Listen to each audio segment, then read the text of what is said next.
she planning? And why does she need the gnosies? Soon, we'll have our answers. Guess this'll be the end of your journey that your sister mentioned. What is she expecting you to find there? Snezhnaya still feels like a long way away. Hopefully, there'll be plenty of time to relax, eat some good food, and have fun before we arrive. But whenever Paimon gets thinking about how our destination is right around the corner, all these questions come flooding into Paimon's head. It makes her... Yeah. Anyway, enough about all that. We can't start the final leg of our journey with that kind of mindset. Just think. We've fought dragons and sea monsters, defeated creations of the gods, faced prophecies of doom and the threat of the abyss. Heck, we've even been to the moon! With all that experience under our belts, how can we be any more prepared? Sure thing! Now, stick close to Paimon, the best guide you could ever ask for, and let's charge straight for the finish line! Off we go! What about me? Do I get a call out? Whoa! Columbina? You kinda snuck up on us there.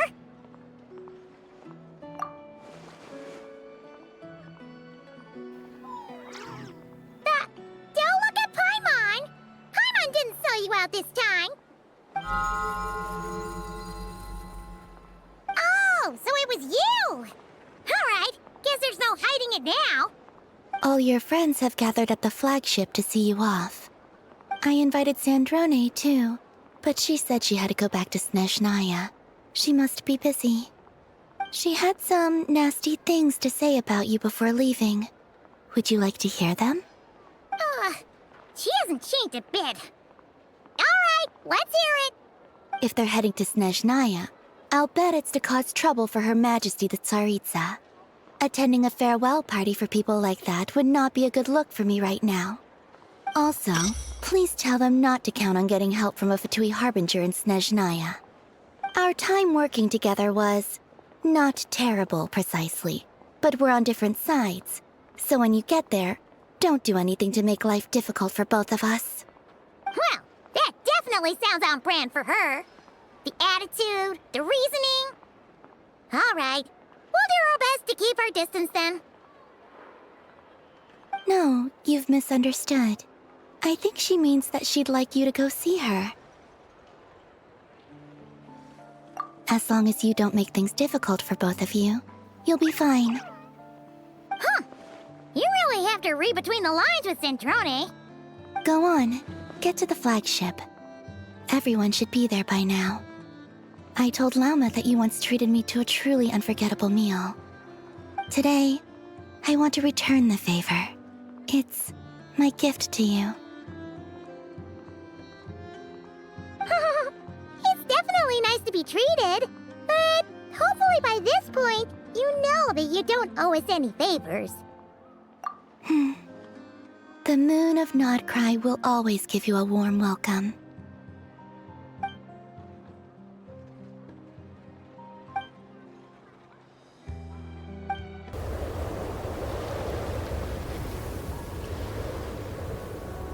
Wow! Pure white as far as the eye can see! It's so pretty! Come on, keep up!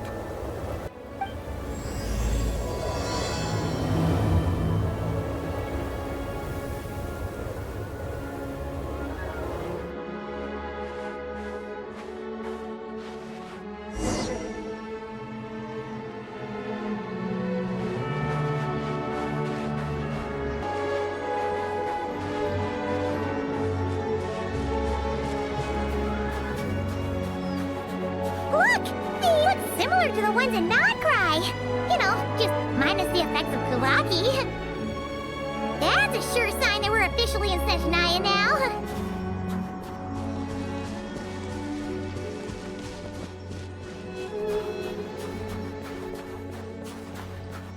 There's gotta be a treasure chest around here somewhere. No adventure is complete without a chest or two.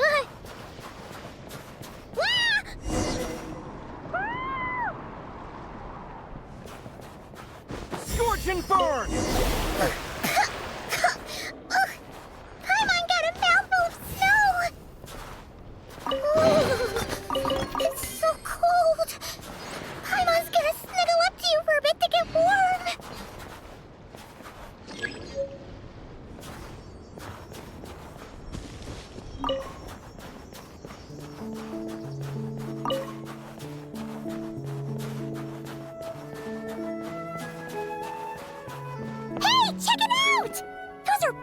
right? Oh, look how big and fluffy they are! So cute! Quick, take a picture before the moment passes. Right here. If we get any closer, we might scare them away.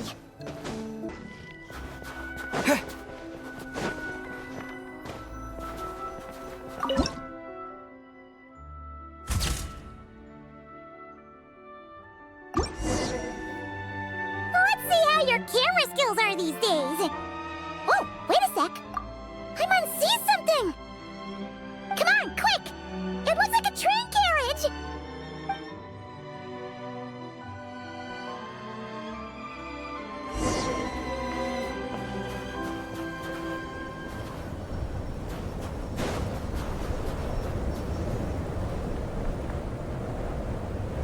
Paimon's heard that Snezhnaya has loads of railways and trains! This must be one of them! But why is it abandoned? Ooh, it's still so cold. Oh, I don't know. Maybe. Oh, also, is it just Paimon or is the snow getting heavier?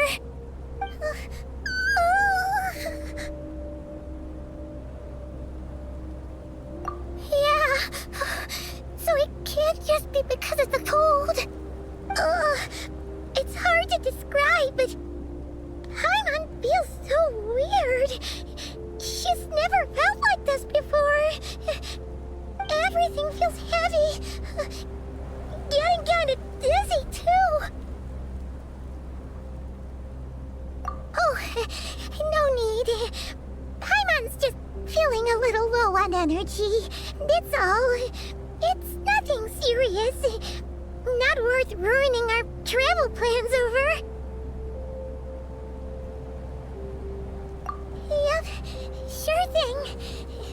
Snezhnaya, here we come!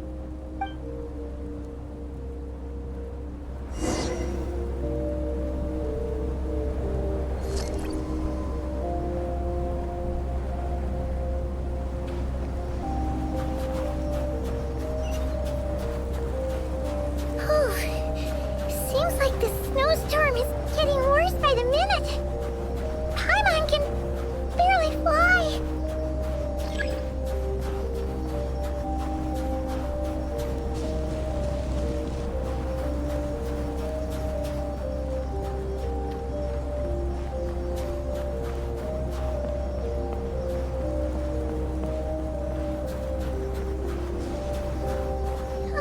Oh, look! There's a cabin over there. Phew. Let's get out of this storm.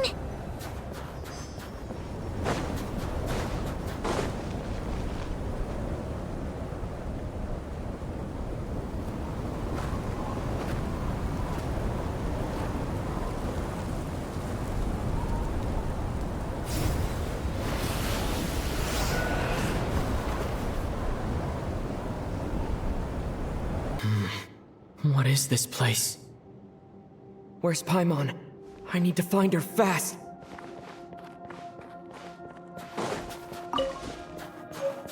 Paimon! Paimon!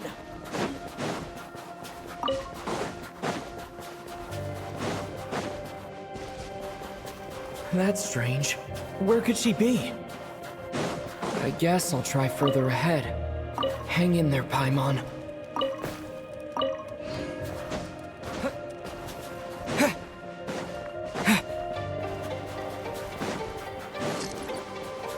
Is that a train carriage? Maybe I can get up from the inside.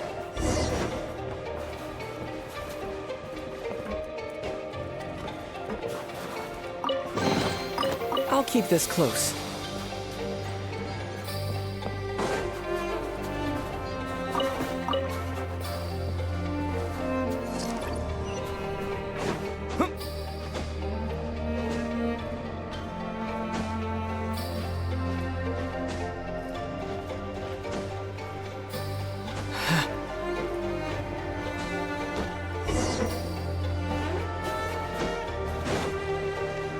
It says here, Kresnik's torch, civilian model. It's definitely getting a little warmer now it's turned on. I really hope Paimon's okay.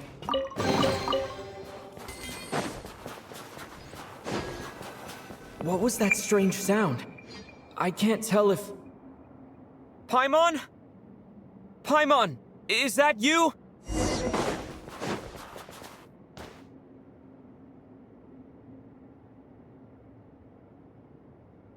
Incoming entity detected.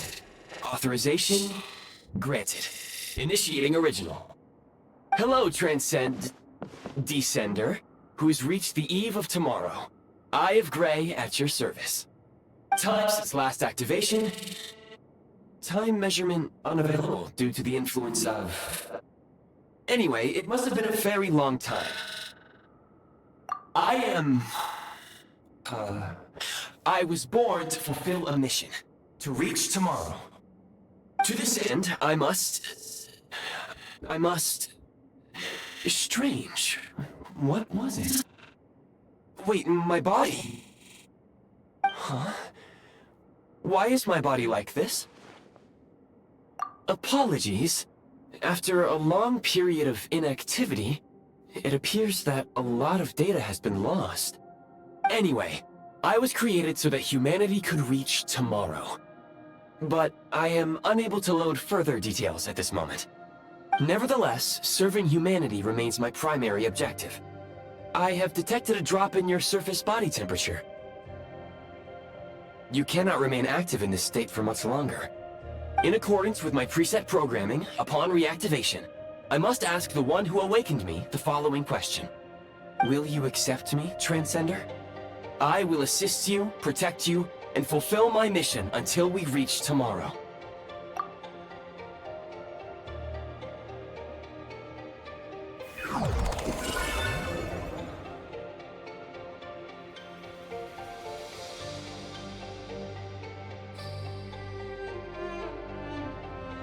You have made a very wise decision. Now, I detected that you called out a name earlier. Presumably that of your missing companion? The name was Paimon. After helping you get out of here, I will search for a match in the nearby area and pinpoint their location.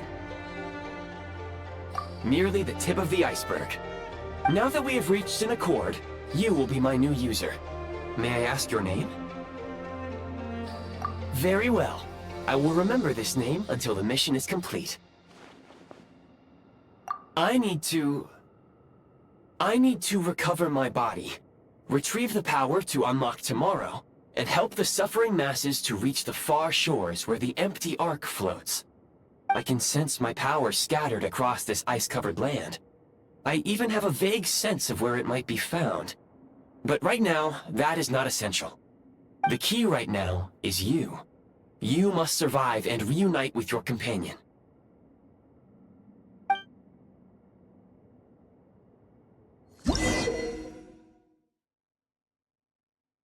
You may now execute the command, Demolish. Use it to remove the prime ice blocking the path and obtain prime ice units.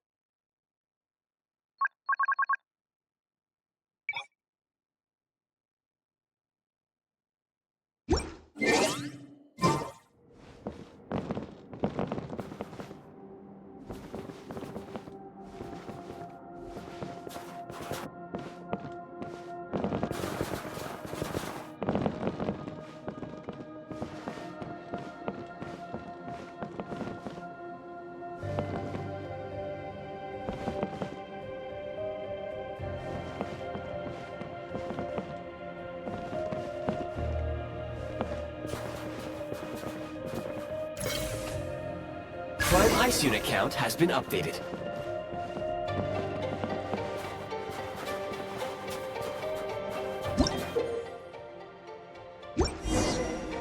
You may now execute the command, Build. Use it to create a prime ice construct to prop up the door.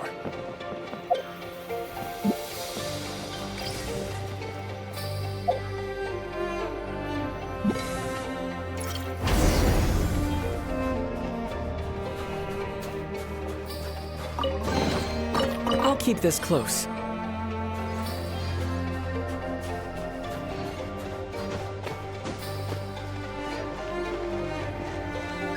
Scanning local environment. Exit has been sealed off with ice. That would not be an efficient approach. One moment. Usable construct blueprint detected nearby. You can use this to clear the solid ice ahead of you more quickly.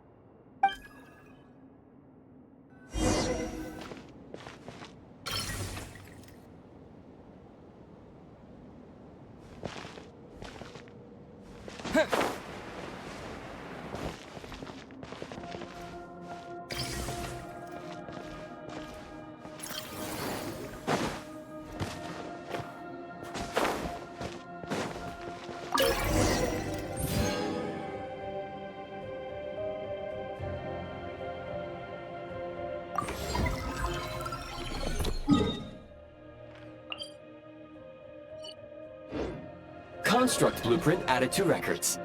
You may now execute the command, Build Heat Source. Generate a temporary heat source to rapidly melt the solid ice.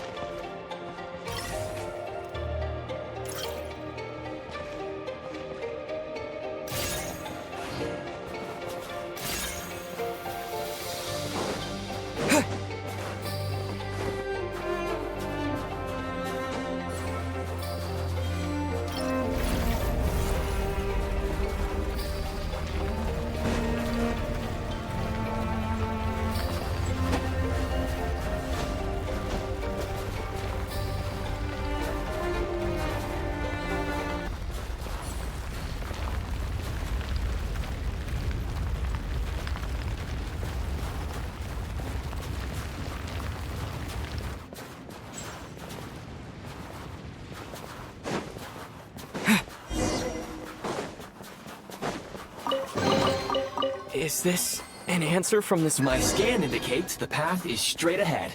I recommend we proceed.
Kresnik Crystal located.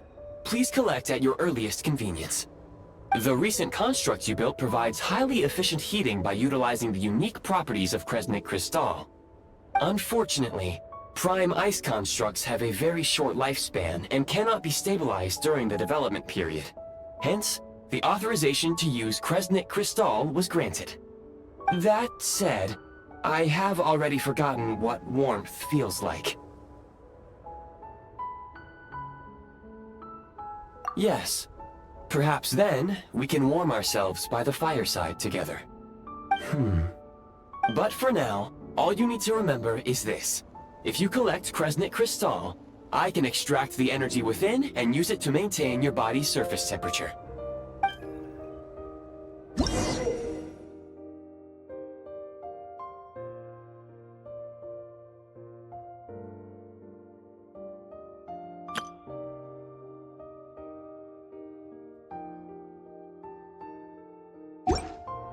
Low power. Please use Kresnik Crystal to replenish energy reserves.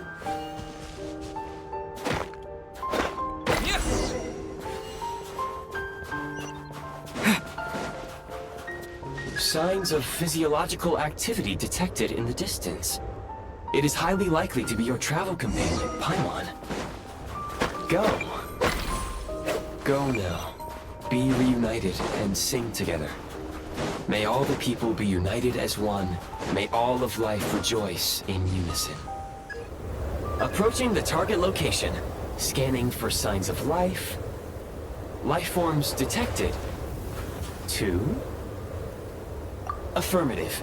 However, that is not the reason for my confusion.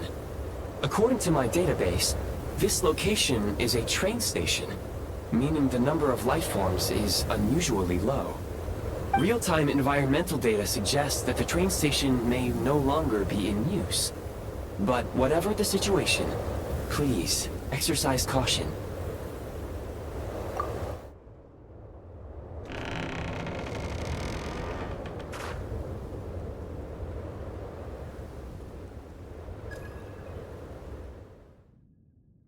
Paimon!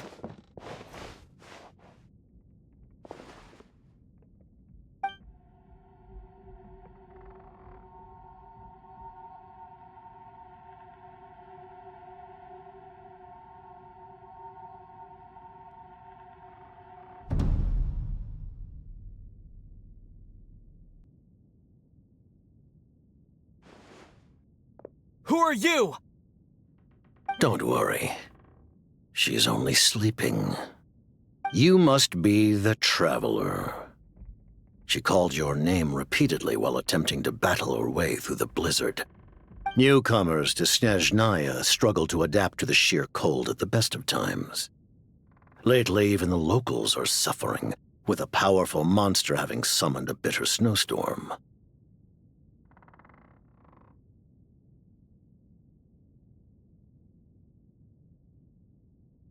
You two must be very important to one another. You should take more care not to get separated.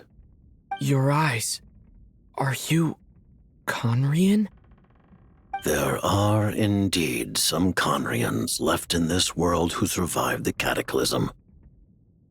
But I doubt that is news to you. It would be unwise to interrogate my identity here. Focus your attention on your travel companion instead. We will meet again very soon.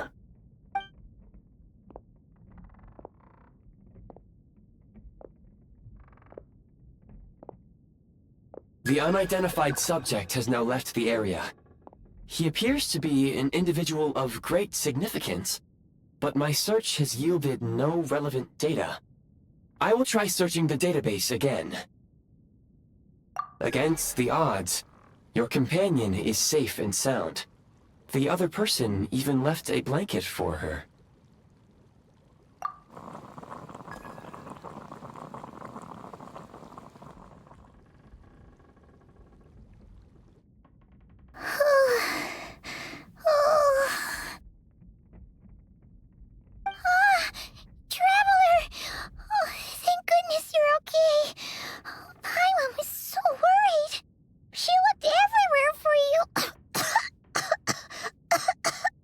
It's okay. Take it easy. Are you feeling all right? Pretty much the same as when we first got to Snezhnaya. Paimon must have got a cold. She was feeling so faint. She just couldn't keep going any longer. So she had to lie down and sleep it off. Wait, where did the jester go? Yep, the director of the Fatui. The Jester Piero. So, you met him? The Jester must know everything about the Tsaritsa's plans.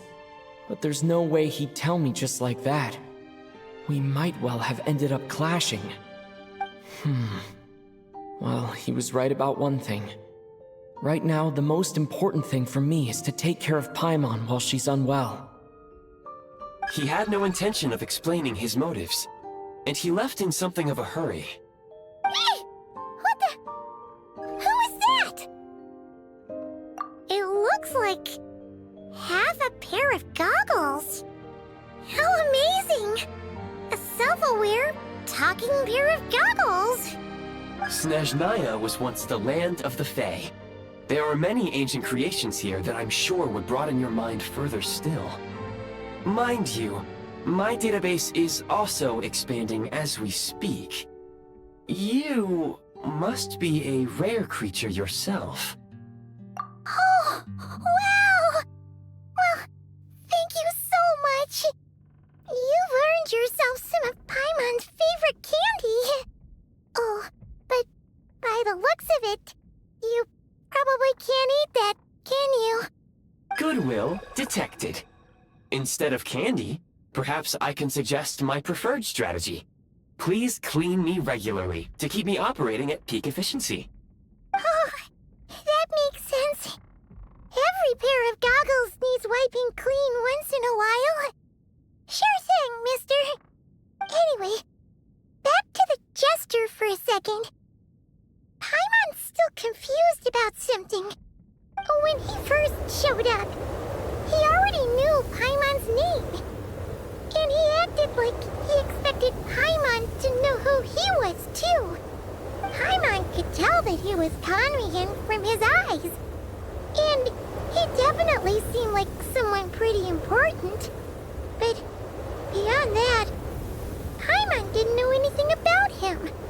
It was only later, after he rescued Paimon from the snow, that he properly introduced himself. Seems unlikely. He ran into the snow following the sound of Paimon's voice, with a really anxious expression on his face. He didn't act like someone who knew she would be here in advance. And after bringing Paimon here, he just stared out at the snow. He didn't do anything to Paimon at all. In fact, he barely said anything. Wouldn't even answer any of Paimon's questions either. Paimon didn't feel unsafe around him, and he didn't seem to have any ulterior motives. For all we know, he might have just ignored Paimon's questions so she'd give up and go to sleep. Please allow me to interrupt. Fatui and director are unfamiliar terms. May I ask for clarification? Wait, you've seriously never heard of the Fatui? Oh, they're like the Tsaritsa's inner circle. Really powerful people. And the director is their boss. Understood. Since they hold elite positions and serve their god directly, it stands to reason that they would conduct themselves with due decorum. I am inclined to agree with your assessment, Miss Paimon. I did not detect any ill will from the gentleman in question.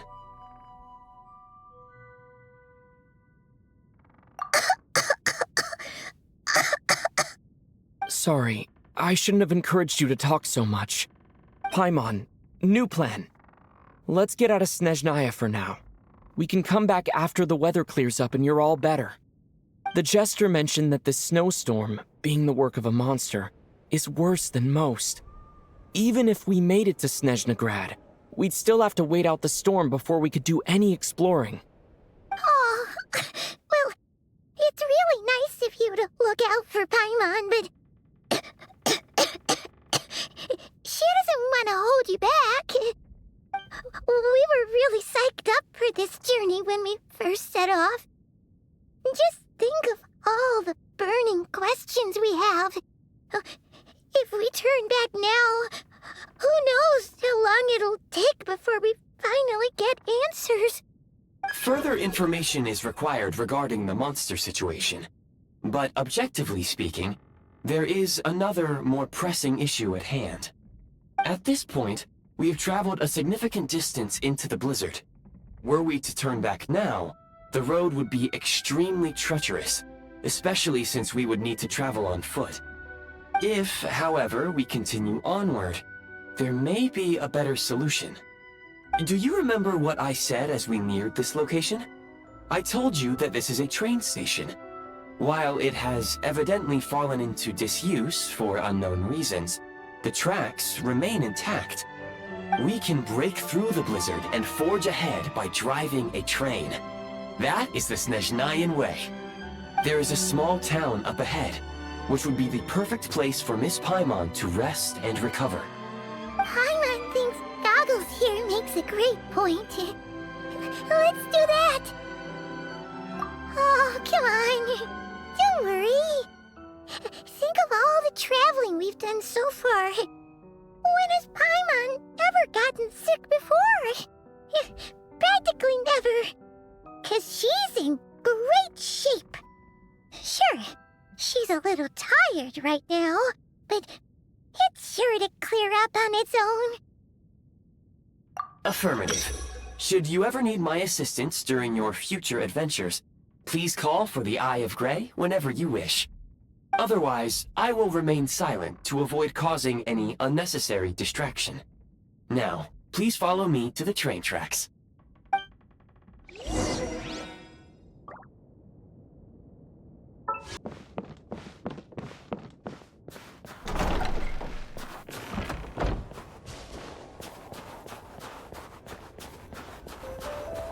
Please confirm when you are ready to depart.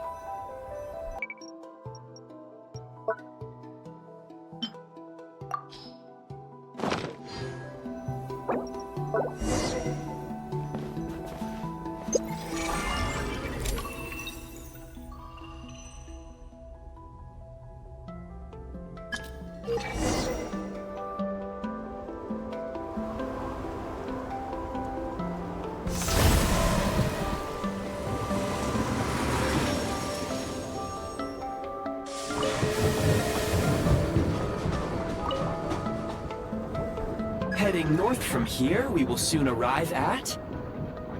Wait, there's an error message. Could not detect clear tracks. What exactly does clear mean? Brace for impact, friends! Preparing to enter impromptu flight mode.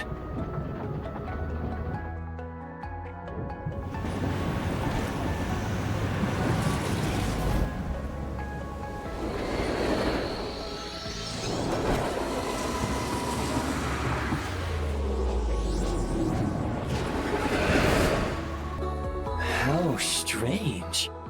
Not only was the station's status different from my records, but even the railroads and the terrain itself have changed substantially. Yeah.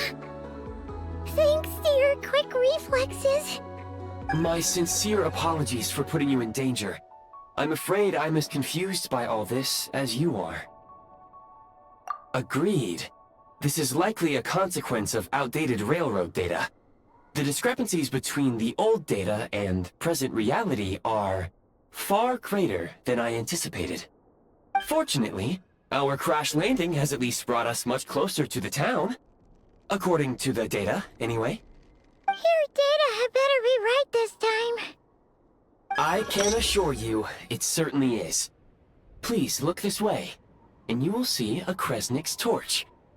It seems our ill-fated train ride was a blessing in disguise. We have taken the shortest possible route. Rest assured that I will take user preferences into account next time I plan a route. Next time, I will get it right.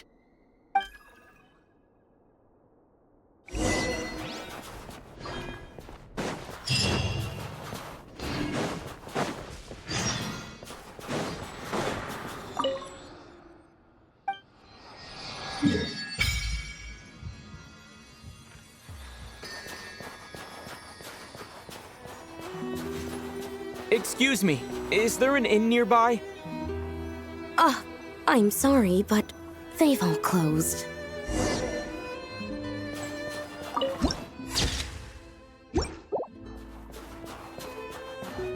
Sorry to interrupt. We're looking for a place to stay. I can't even afford to warm my own house, let alone run a business.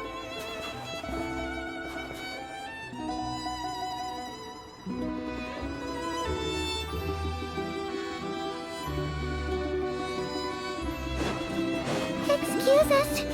Is there anywhere we can stay around these parts? I'm afraid not. You'll have to try your luck somewhere else. All we can do is wait for the next shipment of Kresnik.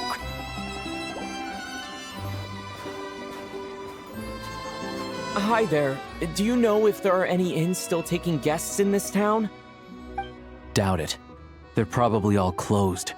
No one has enough Kresnik Crystal to heat their own homes, let alone a business. What a bummer. I clocked you a while back. You adventurers or something? We don't get many tourists in inland Snezhnaya these days. Why is that? Because of the snowstorm? In part. But the bigger reason's Project Stuja. Since it's Her Majesty's will, we have to put up with it whether we like it or not. Oh, sorry. I assumed it was common knowledge by now. Basically, the Tsaritsa is planning something big. Something that requires an enormous amount of energy. Even if they used all the surplus Kresnik Crystal in Snezhnaya, it still wouldn't be enough to meet demand. So, the Vetja passed a resolution requiring all factories and households to reduce their energy consumption. The policy has thus been charmingly named Project Stuja, meaning bitter cold. Bitter cold? So, like, it's gonna be a cold winter, folks? You're all gonna have to find a way to get through it? That kind of idea? Pretty much. When you're broke, you scrimp and save. When it's cold, you huddle together for warmth. There's always a way to stretch things out to make ends meet. Trouble is, if you stretch someone out like an elastic band for too long, who knows if they can ever bounce back. You know what? Come with me and see for yourself.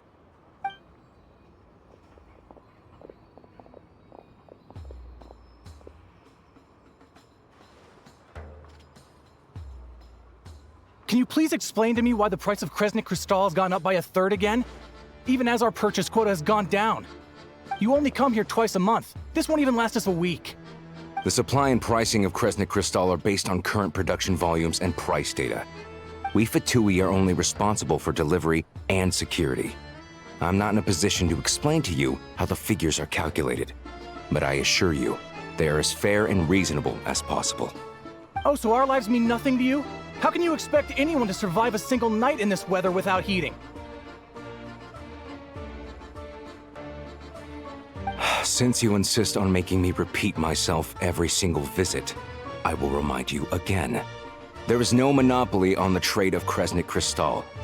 You are free to purchase the shortfall from elsewhere on the market. What market? Nobody else is selling. And when they do, they charge 8 times the normal rate. It's robbery is what it is. Which is why the Snezhnegrad Veche passed a resolution to support border communities, without which you wouldn't even be able to buy crystal from us to begin with. So if you're here just to argue, move aside and let the next person in line come forward. Everyone's feeling the cold here. You... All right, everyone, let's calm down for a second. A few words, if I may. We're all subjects of Her Majesty the Tsaritsa, and I'm sure every one of us is dedicated to her great cause. We all know how cold it is. And the more it snows, the harder life gets. Everyone's struggling already. Let's not make things even more difficult for each other. But Liaison Shishkin, there's clearly something wrong with this quota. I have a family in Marepasak who tell me they can buy at least double our crystal allotment. Oh, believe you me, I had the same reaction when I first saw the numbers. Couldn't believe what I was reading. I even wrote a letter to confirm the true figures, but... I'm afraid the quota really is as low as you've been advised. Still, you must understand that calculating these energy quotas is a complicated balancing act. They have to factor in population, town size, industrial application. Our top priority must be to keep the largest Kresnik's torch burning continuously. Only then can we sell the remaining crystal for household use, and in doing so, we must make sure that everyone is treated fairly. As our Fatui comrades said, they are only responsible for delivering the goods. They need to keep accurate records, and they do not have any authority to modify the rates or quotas. That's right. Our duty is to do things by the book. Tell you what, listen. I know how anxious and upset everyone is. As a matter of fact, I was just discussing it with the mayor. What we can do is open the lower combustion chamber of the Kresnik's torch to the public. You can come to me directly to register, and I will allocate time slots accordingly. I can't guarantee there will be ample energy for household use. We can at least make sure you'll be able to boil water and cook food each day. Let's hang in there and make this work together, all right? Fine. I don't see any alternative. So, this is Project Stuja in action, huh? Oh, no wonder nothing's open for business. People are barely getting by. You were looking for an inn, right? For your, Fae friend? Oh, Paimon's not a fae. Just Paimon. She must have caught a cold or something. We only just got to Snezhnaya, and we're still getting used to the climate. I have a small place in Stratomaros. I don't stay there very often, though, so it's pretty basic. But if you're not picky, you're welcome to rest there for now. It's not much, but I've got blankets and a warm fire. Are you sure? Oh, that's really kind of you. All right, then. This way.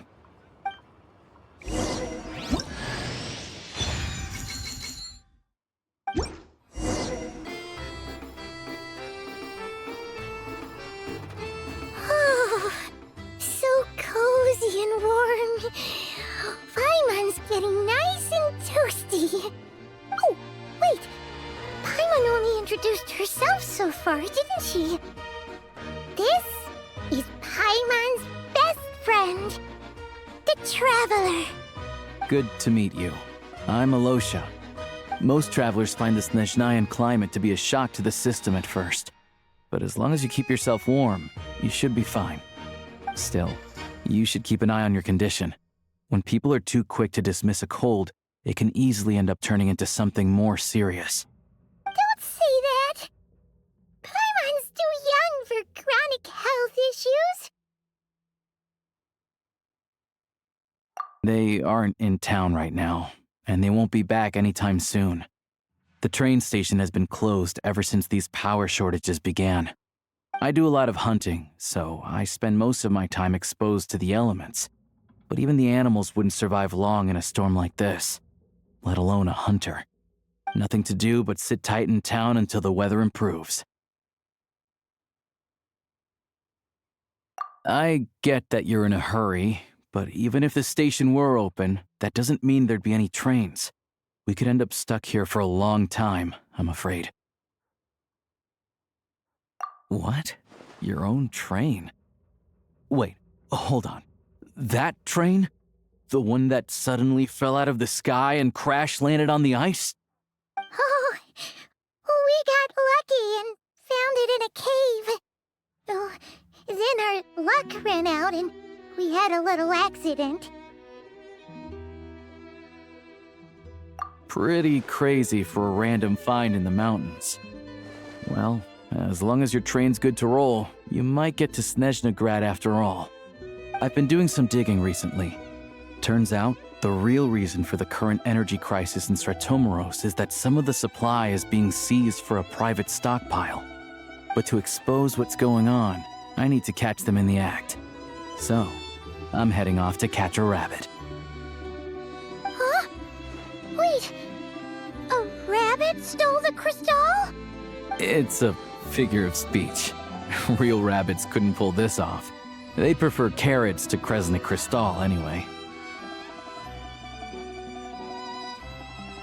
Shishkin, Mr. Positive Attitude, let's all get along now, shall we?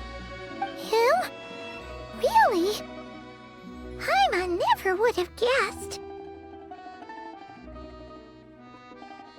Huh?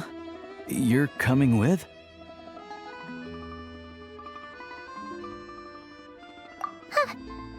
Oh, okay then. Just give Paimon a second to get ready.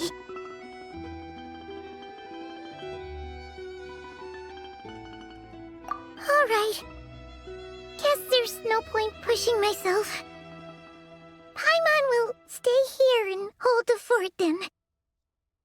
Be careful, you two. Oh yeah, there's one more introduction to do. Tagarin, get in here. Oh, a doggy. Oh,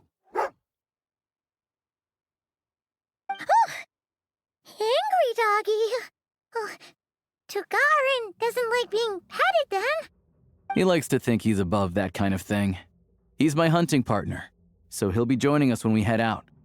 Carrots aside, we'll need to stay completely undetected.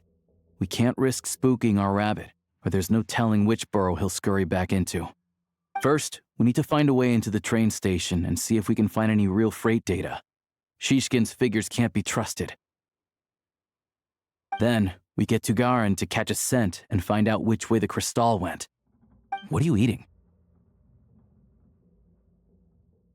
Oh, check it out!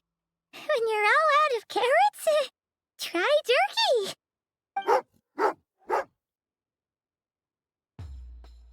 Good doggy! Good doggy! A fellow dog lover, huh? Yup! And rabbit lover. Carrots are great too, you know. Good to know. Eat up, Tugarin. We got a lot of work to do.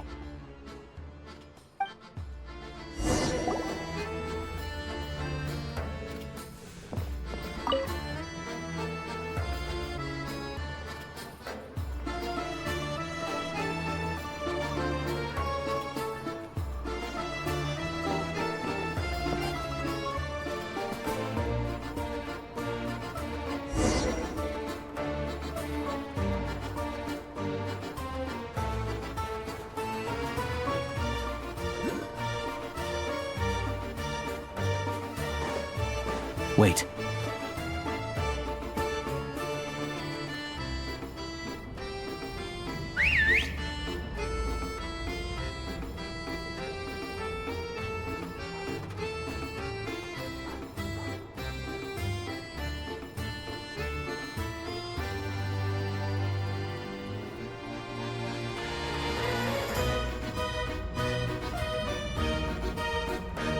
Nice work, Tugarin.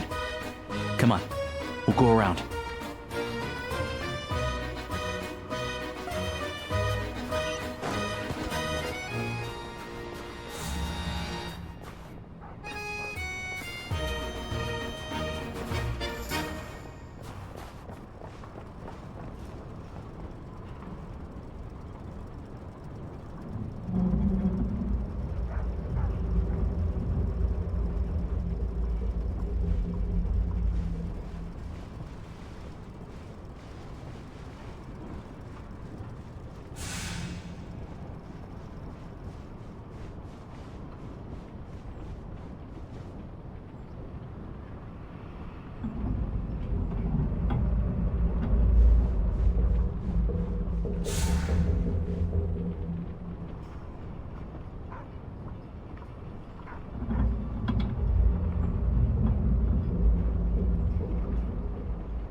This way.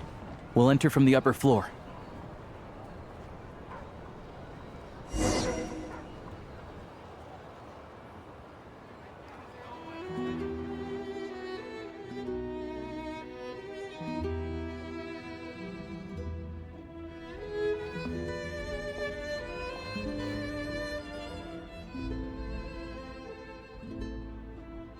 There we go. A freight list. Straight from the Fatui. So Shishkin won't have had the chance to doctor the figures. Looks as new as the day it was printed. I guess no one bothers reading these unless they have ulterior motives. Yeah, this is all we need. Come on, let's get out of here, then go track down the crystal.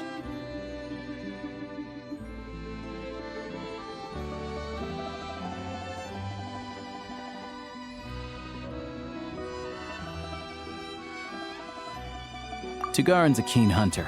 and catching rabbits is his specialty.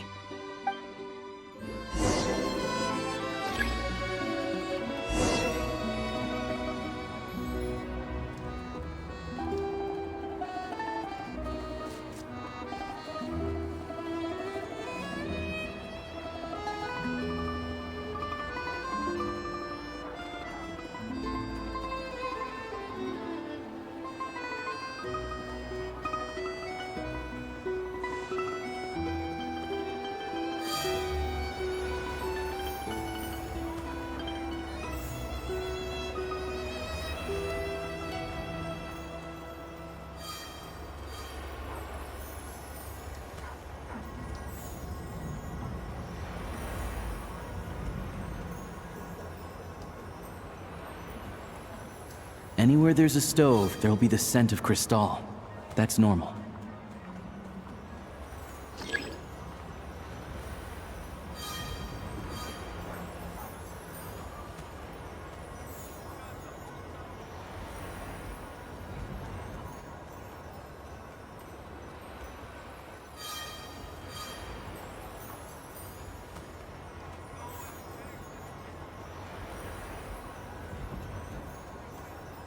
But if he picks up the scent of Cristal somewhere and there's no stove around, that's how we know something's up.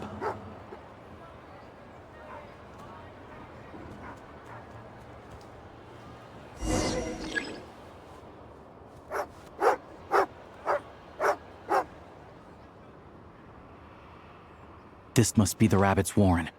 Good job, boy. Sure enough, there's a tunnel. You stay here and keep watch. I'm gonna take a look inside.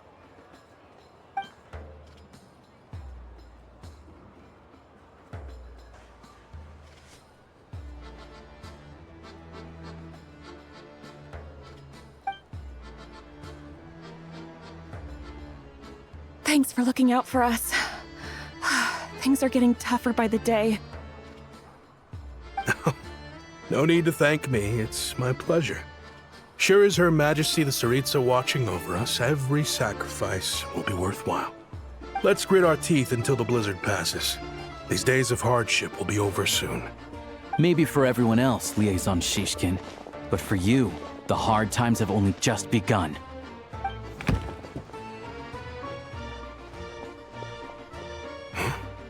Who are you? What's the matter?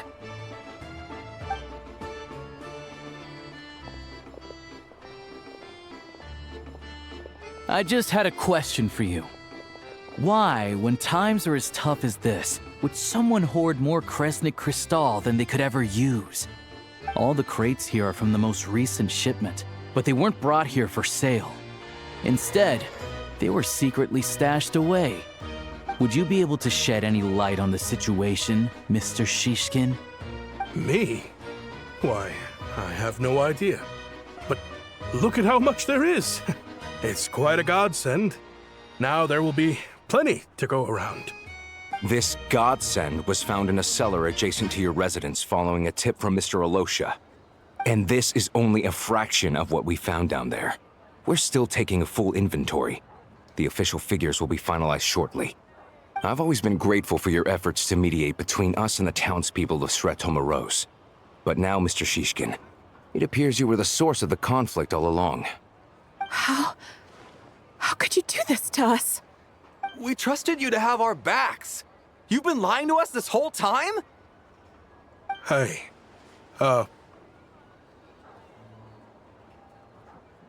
I owe you all an apology. I'm sorry. I'm so very sorry. This isn't who I am. Please believe me, this was a one-time mistake that I will never repeat. We all know how difficult life has been since Project Stuja came into force. Energy is an increasingly scarce resource. People everywhere are getting desperate. But some places have been hit harder than others. I grew up in Alatir, a small village with no train station. Deliveries of Kresnik Cristal have ceased there entirely. If nothing is done, they're all going to freeze to death. You know as well as I do how downright impossible it is to buy Cristal these days. The thought of my poor mother and father, with no one to help them. Oh, I felt so afraid. I watched as energy grew scarcer by the week, all the while knowing that their lives were at risk. Then one day, I looked at the Cristal shipment in front of me, and a terrible, selfish thought entered my mind. Looks like I'm just not cut out to be a criminal. I'm so sorry. Once the Fatui have finished their count, you'll see that the numbers match their waybill.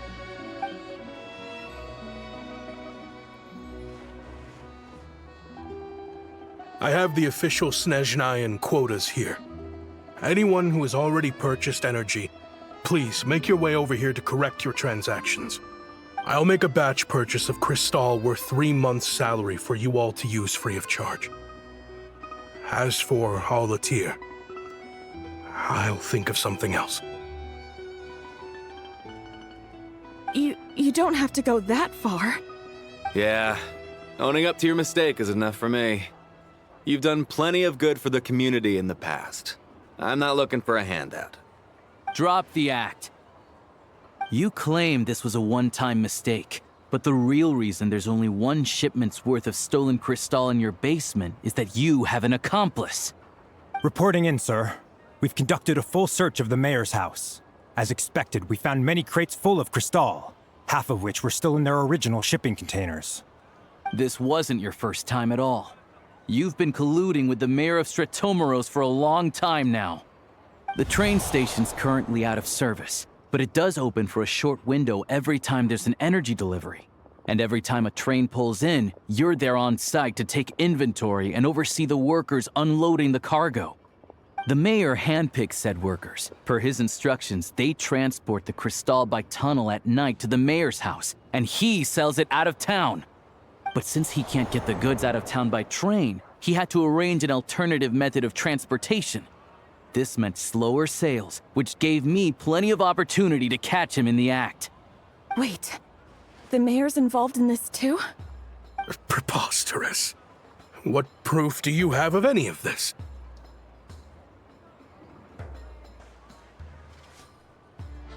Basic math. I've spent a lot of time lately counting carriages as the snowstorm rages. Counting carriages? What? The energy consumed by a train depends on its total weight. And since energy is a limited resource right now, it's fair to assume that every carriage is packed full. So, if we take the energy required for the Kresnik's torch, add the sales figures you provided, then compare that figure to the train's theoretical cargo capacity, guess what? The numbers never match. It's always off by 1 or 2 carriages worth. This time, you set a new record. 3 carriages missing. You mean to tell me that you sat around outside, counting carriages, in this weather? I'm a hunter. I have 2 options. Hunt or starve. Well, I've heard enough. The evidence speaks for itself.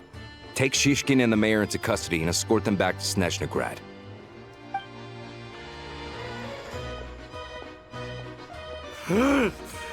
You cocky little brat! Ruining my business! Just you wait.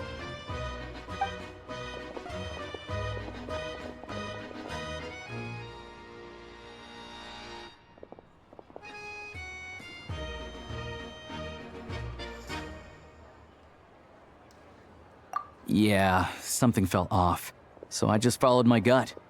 Math isn't my strong suit, though. I'm lucky my dad made me learn enough to get by, but all this number crunching was a million times harder than the aim and fire work I'm used to. Thank you for your assistance. You're a brave lad. Shishkin was quite the cunning criminal, as I'm sure you can tell. He did all of this right under our noses, and we never suspected a thing. A wolf in sheep's clothing. He had everyone fooled. Even with that sob story he fed us. He was probably trying to keep the mayor out of it, not just mask his own motives.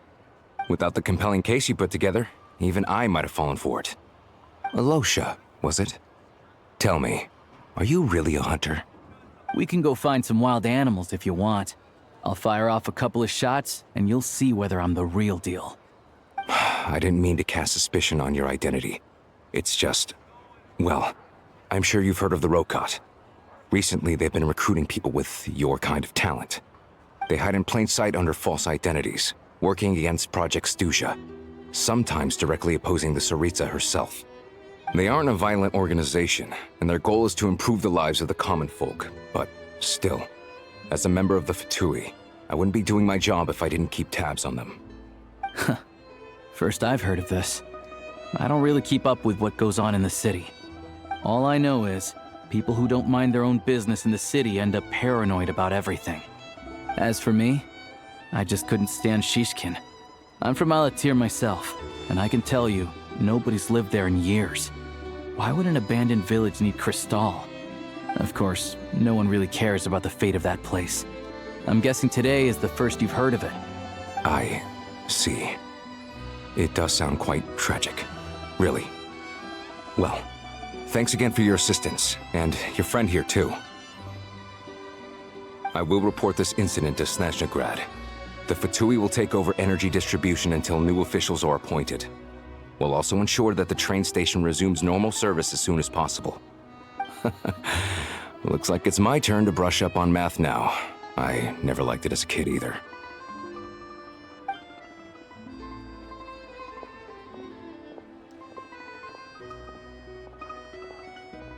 Don't mention it. Isn't the soldier overseeing the delivery supposed to verify the quantity of the goods? Was he just careless? Or was he being paid off too? Who knows? Excuse me. I'll take a share of Kresnik Crystal too. Thanks. I need to take a detour before we head back. There's someone I have to deliver this crystal to.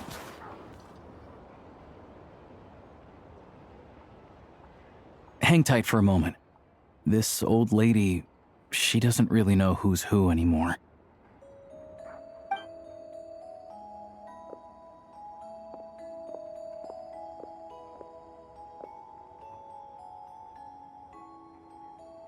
Oh, grandson. It's so cold today. You must be freezing. Ma'am, it's me, Alosha. Alosha? Alosha who? You know me. I came by earlier today. Cleaned the ashes out of your stove, gave you some warmer bedding, and washed your back.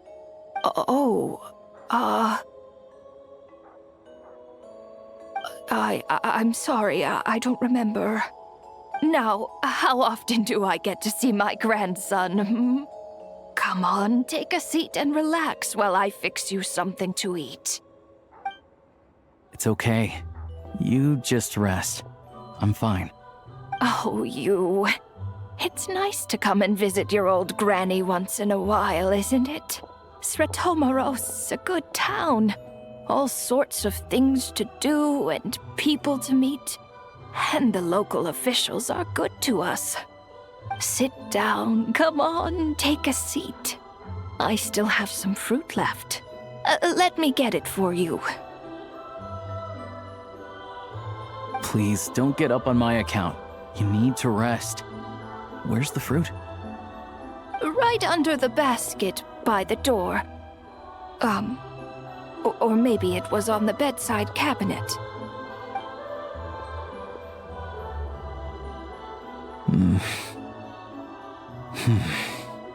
Well, grandson dear, do you like it?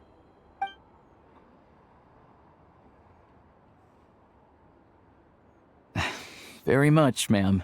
It's delicious. Good, good. Wonderful. You don't need to save any more for me next time, all right? Fresh fruit is hard to come by at the moment. You should eat it as soon as you get it. Oh, I don't need it. I'm fine. But if you like it, come back for some more soon.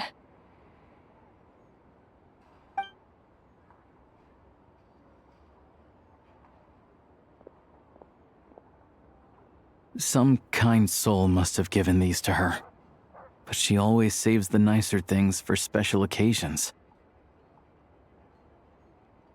I met her at the market back before her health began declining. She was a lovely old lady. We're from the same hometown. Not many people have heard of Alatir. And if they have, it's usually for all the wrong reasons. There's a gang of highwaymen that came from there. Now that it's an abandoned village, it's rare to find anyone who shares fond memories of our hometown. So after we got talking and realized we were from the same place, we decided to keep in touch by letter. I first learned of Stratomoros's energy supply problems from a passing comment in one of her letters. Then, after her health went downhill, I started visiting more often to check in on her. The town's been in decline for a while now, but because of her memory problems, she thinks of it as the bustling, prosperous Stratomoros still in its heyday. That said, I kinda appreciate her optimism. There's not much of it going around in this world of ice and snow. It's fine. Everyone grows old. In Snezhnaya, some people believe that in your final moments, you'll sense a familiar presence by your side. You turn to look at them, but their face is blurry. So you focus hard, trying to make out who it is. And when you finally see their face, the Grim Reaper reaches out and takes your life. She still calls me grandson, though. So at least I'm not a blurry face in her world just yet. Come on, let's get back and see how Paimon's doing.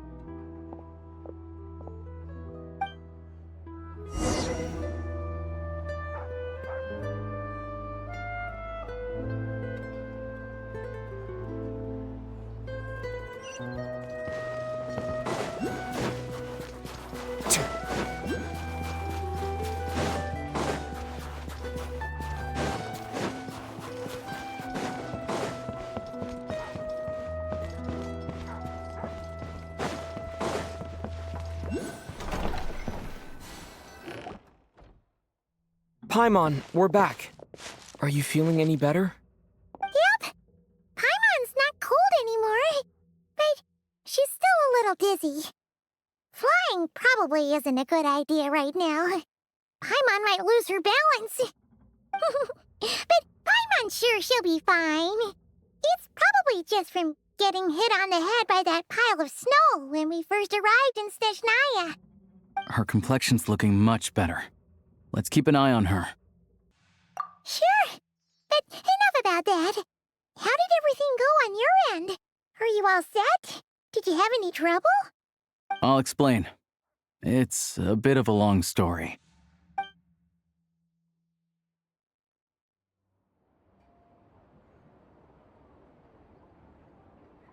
Jeez. You guys got pretty busy. Sounds like the liaison officer and the mayor were running quite an operation. Good riddance to both of them. It's a good thing you managed to catch them. So, you said the train station will open again soon, right? And everyone has enough crystal now? Yeah. Well, enough to survive at least.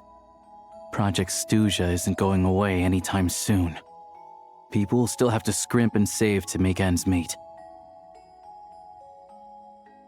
Don't know. The goal of Project Stuja is to gather energy for the Tsaritsa, but no one knows where that energy's going. It's never been made public.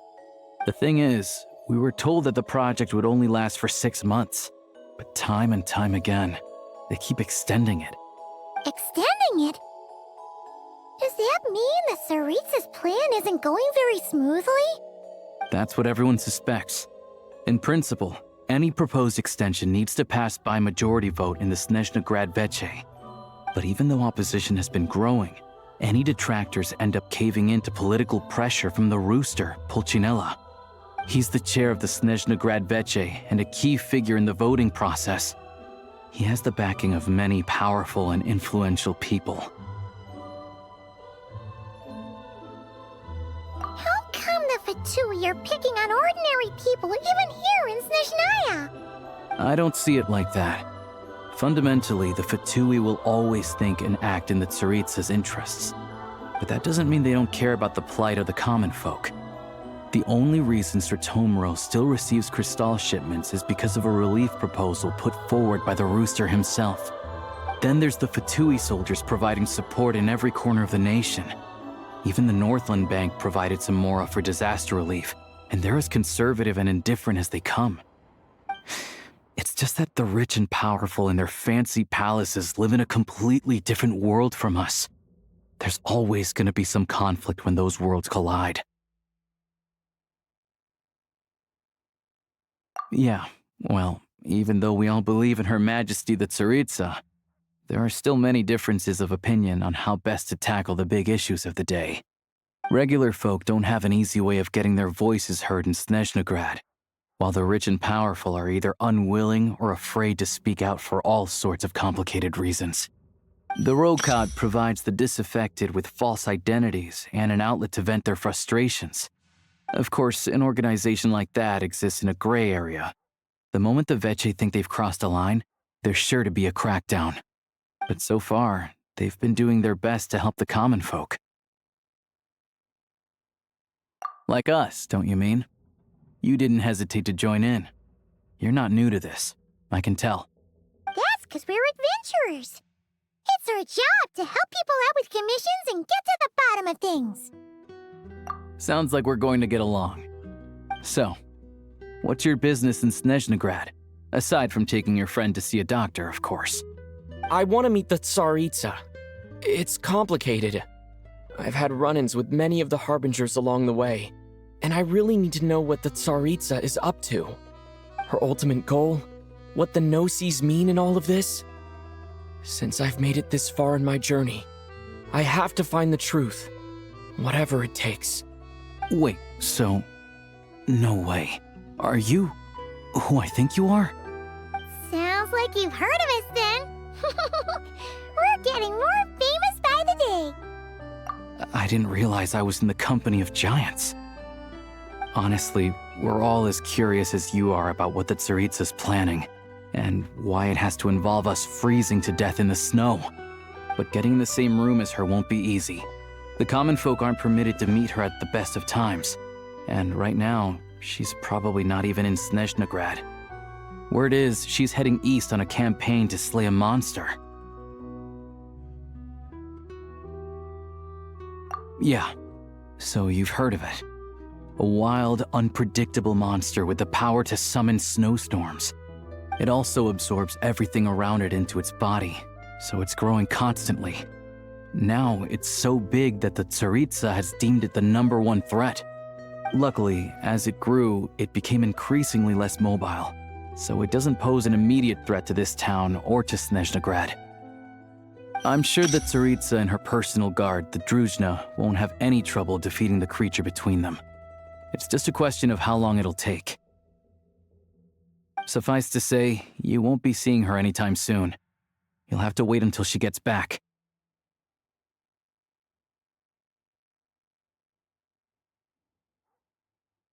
Fair. Well, the Fatui will be taking over management of the train station for the time being. Things should be up and running by tomorrow. Once it's open, we can see about getting your train towed to the station. Whoa! That's gotta take a lot of manpower. Are you sure we can talk them into it? The Fatui aren't exactly spotless in this whole mess. Plus, we helped them out. Should be easy enough to negotiate. As far as I know, all the paperwork is dealt with upon manufacture. I've never seen anyone check it, so I wouldn't worry. Having a train makes everything much easier. We'll reach Snezhnograd in no time. I need to head there myself anyway. Got some game to trade for Mora. I know a good doctor in the city. I'll introduce you when we get there. Oh, thanks so much. Let's get a good night's sleep ahead of our big trip tomorrow.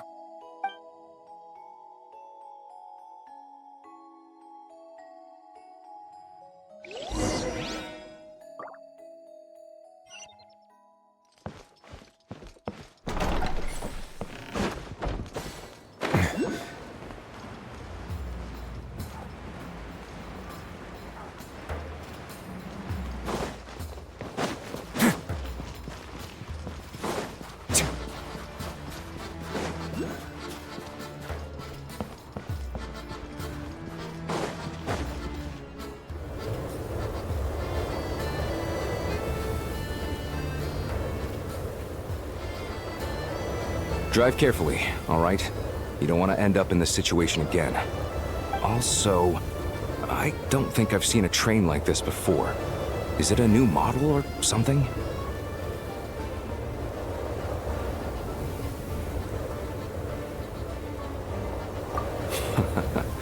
Not a fan of small talk, are you? Anyway, take this. It's an up-to-date map of the Snezhnayan rail network. All the track switching is automated, so as long as the train's moving, you don't need to worry about collisions or anything. We'll leave you to examine the train's conditions yourselves. Fingers crossed nothing's broken. I doubt Sratomaros has any engineers with experience working on this model. Shouldn't be a problem. Thanks for everything. All right then. Have a safe journey. And make sure to check everything's working before you set off.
Our destination settings have been applied. Let's give this thing a final once-over and then head out. Goggles, your time to shine! Affirmative. Running vehicle diagnostics.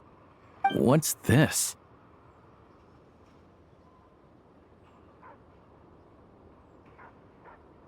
Engine, green. Wheels, green. Frame, minor damage, but no impact on function. Diagnostics complete. All systems nominal. Neat! Huh.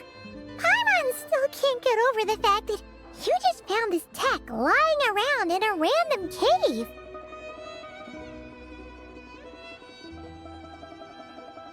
I've lived in Snezhnaya my whole life, and I've never heard of an interactive, talking train autopilot. Strictly speaking, I wasn't designed purely to drive trains, though I doubt you have any interest in navigating the practically unreadable operator's manual yourself. All configurations are complete. Should you require any further assistance, please call for the Eye of Grey. Away we go! Nope. Paimon's gonna find a warmer seat.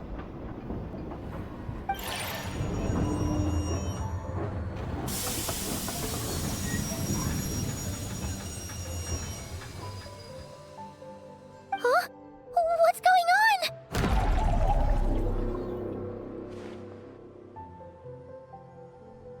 Oh no.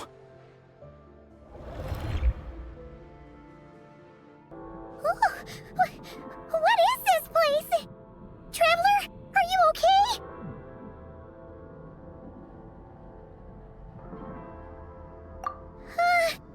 Paimon's still airborne, but it feels like swimming through thick, gloopy water.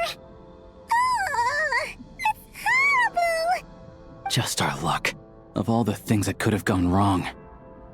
Halosha, you're Snezhnayan, right? Any idea what the heck this place is? It's called the Shadow Realm. A place where no wind blows, no light shines, and no elemental energy flows. Even time itself doesn't exist here. It's a world where everything seems to come to a standstill. I've only seen it a few times before, and this is my first time inside. It's a dangerous place. Most people who get sucked into the Shadow Realm are never seen again. And the few who do make it back, they're never quite the same. Huh? Then what the heck do we do now? Oh, maybe Goggles knows something. Goggles?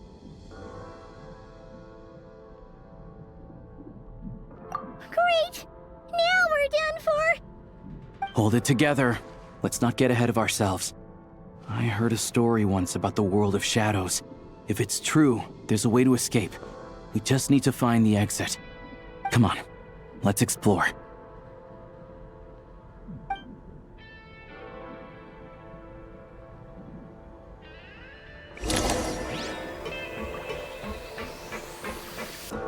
Look at these Fatui! It's like they've lost their minds! Their shadows have been devoured. They're no longer amongst the living.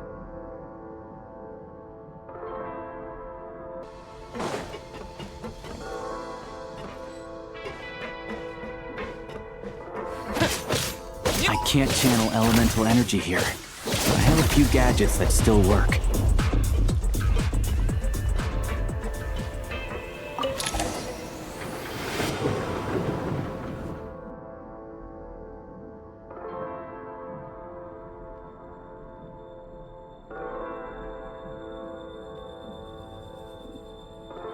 Wait! What's that blue thing? Is that... goggles? Guess we'd better find a way over.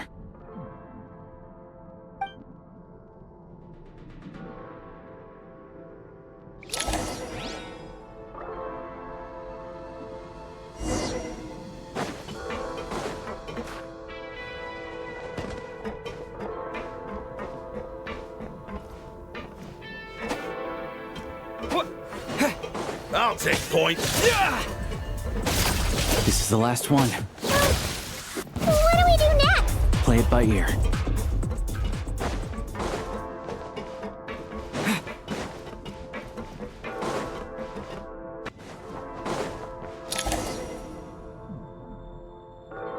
Goggles!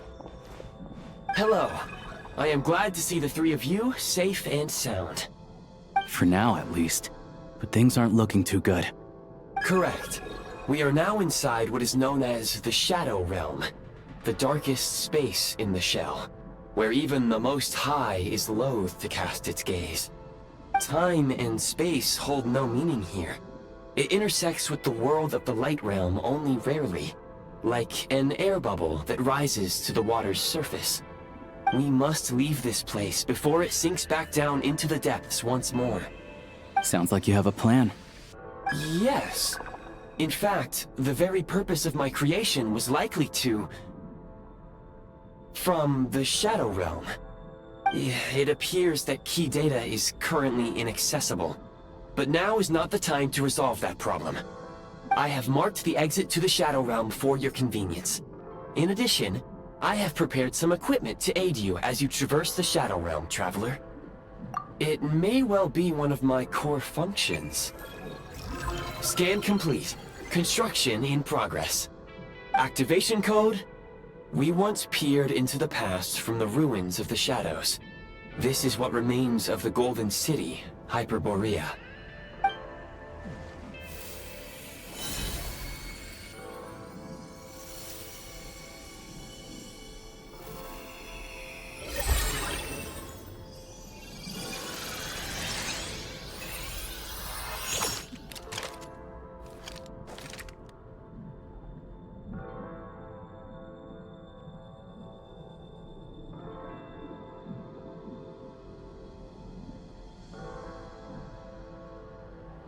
Whoa! Now go. Arm yourselves with weapons of the spirit. Bring down the walls of the stronghold, and extinguish the flaming arrows of the wicked. Is this a gun? In the Shadow Realm, where humans cannot channel the elements, there once was one who, after much research and many attempts, found this to be the most effective means of attack. Let's go. We don't have much time.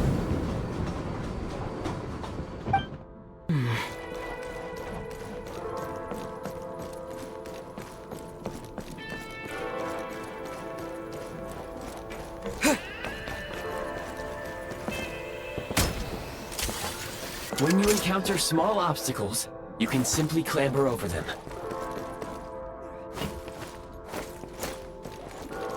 You can slide to navigate through low, narrow tunnels.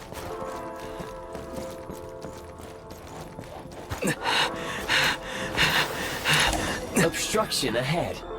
You may be able to use the explosives nearby. Shoot the explosives, detonate them, and clear. Since elemental energy is unavailable in the Shadow Realm, for long-range targets, try using the scope to line up your shot.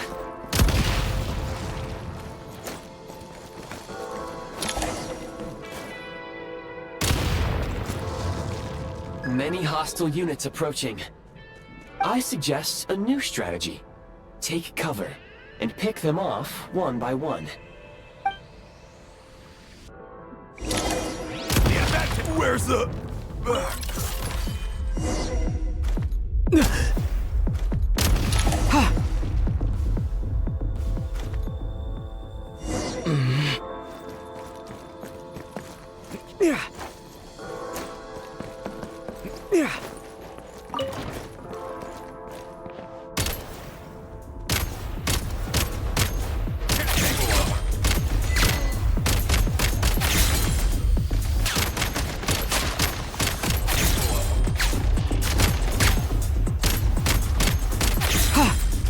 More enemies detected.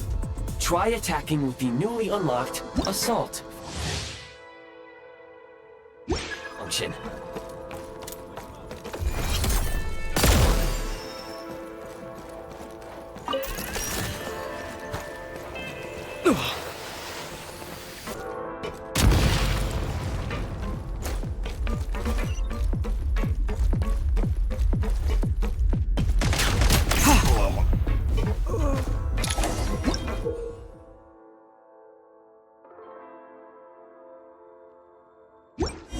Aim at the freeze mark and pull the trigger to move using the rope.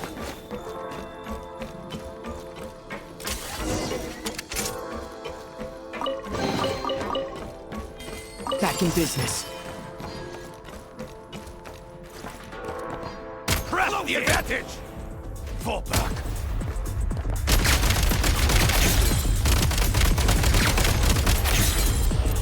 Charge! Some supply points can restore a small amount of stamina. Press on.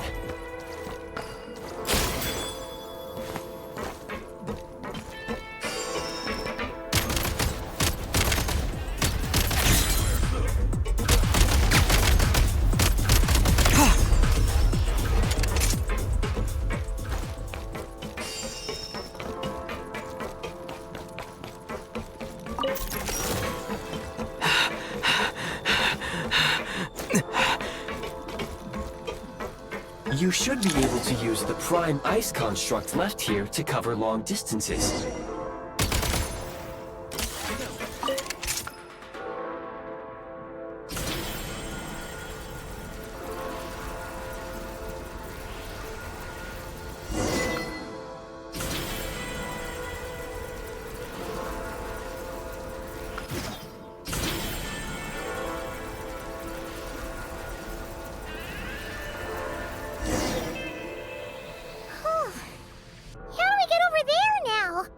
I recommend using this grappling gun.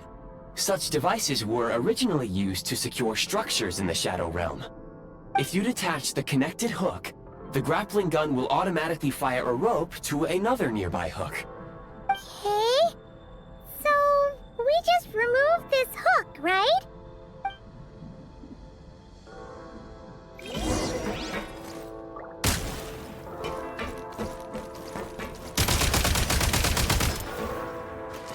Change of tactics.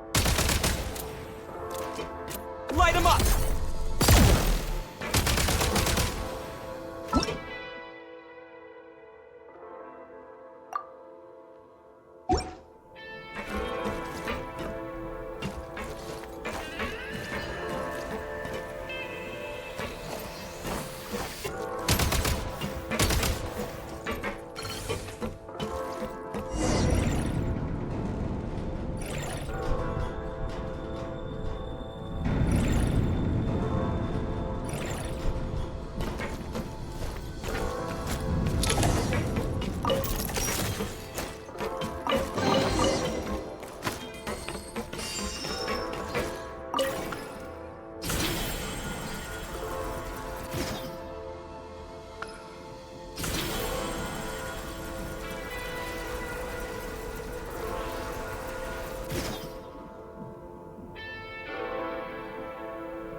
Back in business.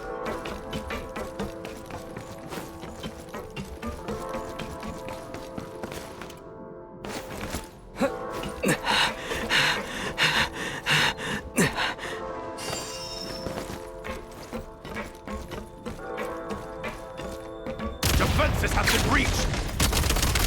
Reload!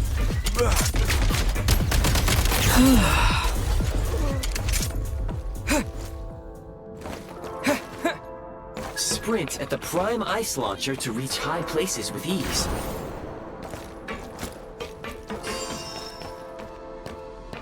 Change of tactics.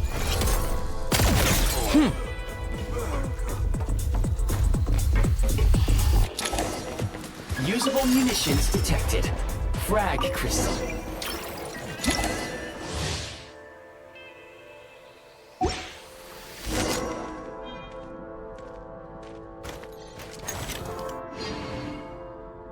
Try this! Advantage is ours! Tie! Can't take all back! Where's the... Back in business.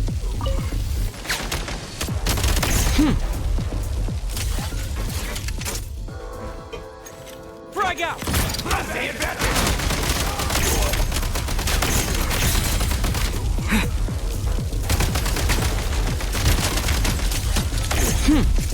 Over.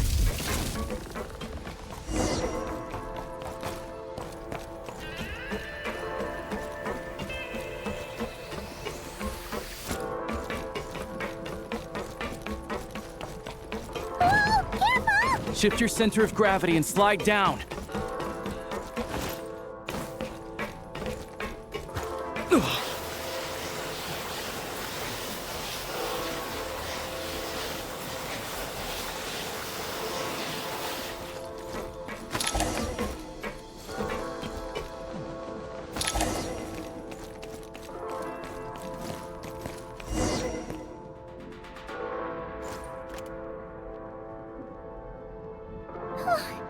How much longer is this gonna take?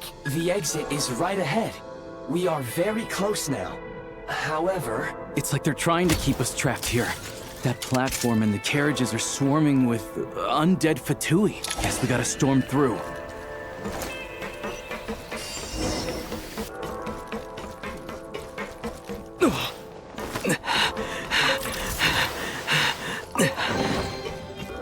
Back in business.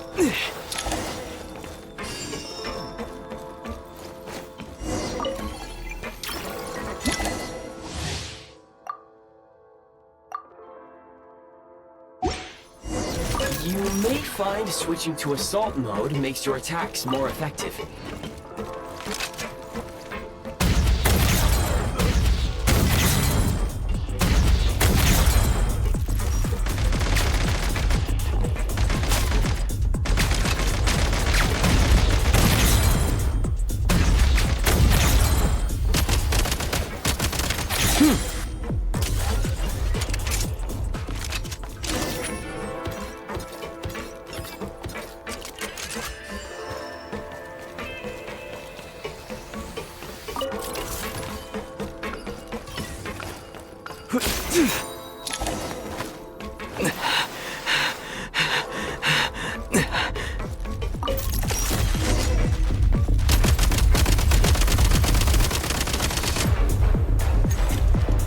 Try this!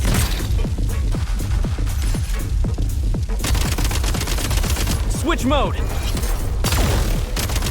Reload! Come on! We're almost there!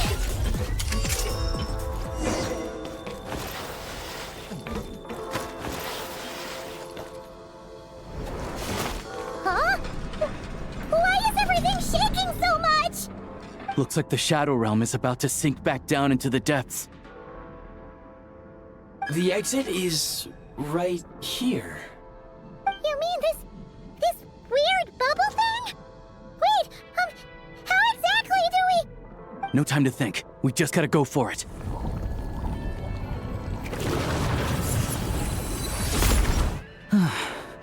Looks like I was right.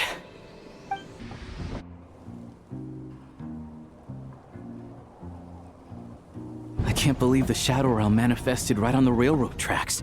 It's almost unheard of. Lucky we made it out. All thanks to you and that awesome gun. Ah, so you have heard of the Golden City before?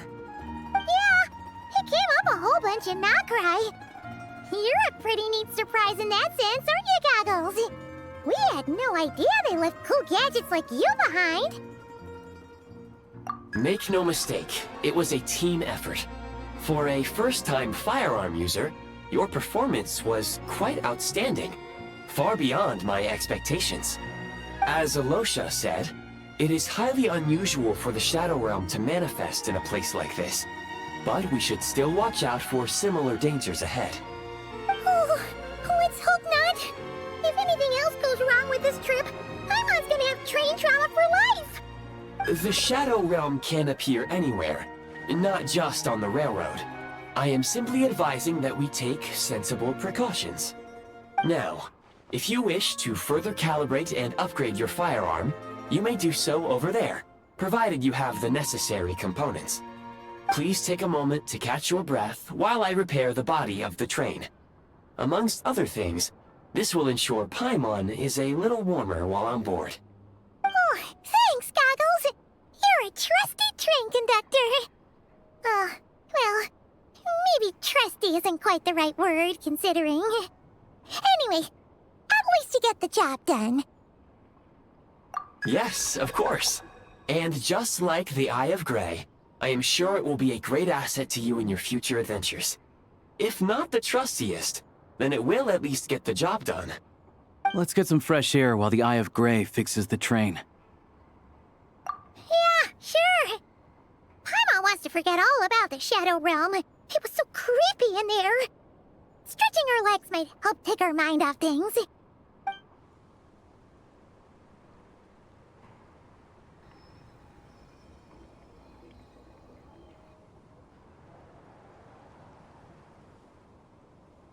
It's so quiet here for a train station. Not a person in sight. Just abandoned houses.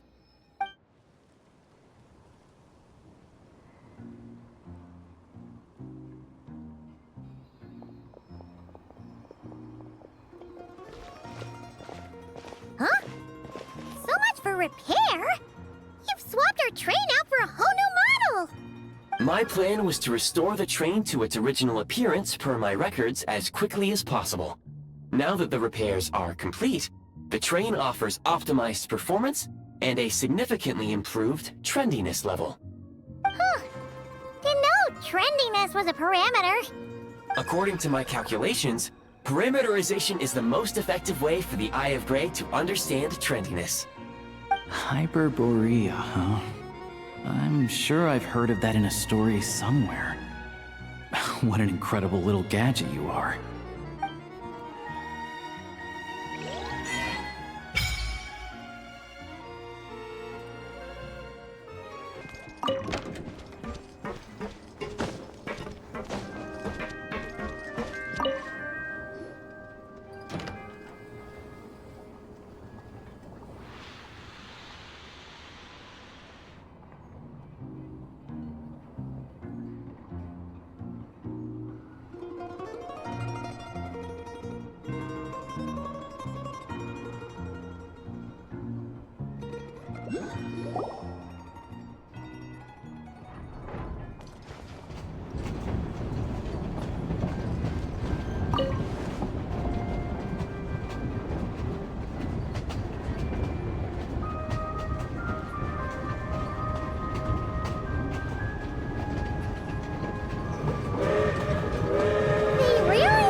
Might want to avoid looking down if you're afraid of heights.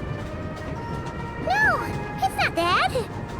Paimon's just praying that we don't have yet another accident.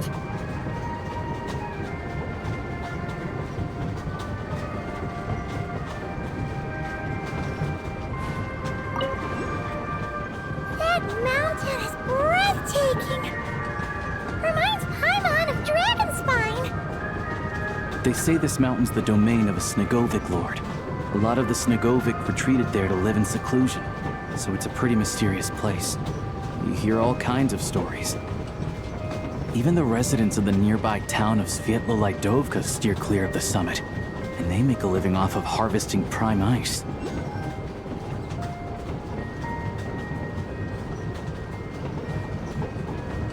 Look, Snezhnograd's just up ahead.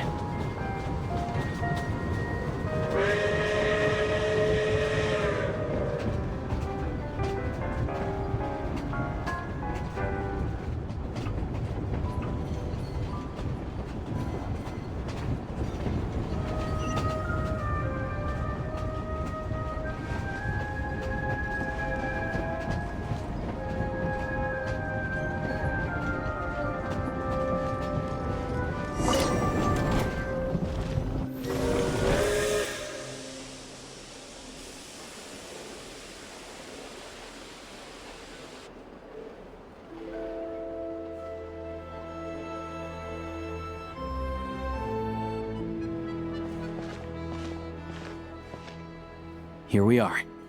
Welcome to Snezhnograd train station, the biggest transport hub in the nation. Wow! It's so majestic!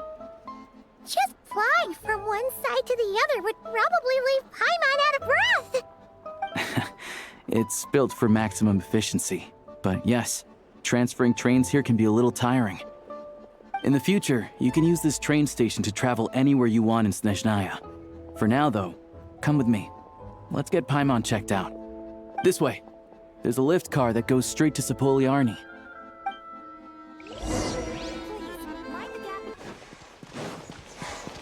Look! They have really funny-looking heads! And those ones are about the same height as Paimon! But it looks like they can't fly! Those would be Volkudlak and Domovoy. You'll also see the Winged Vila and the Snowborn Snegovic amongst others. No wonder! We'd heard that Snezhnaya used to be the realm of the Fae. Paimon can really see it now.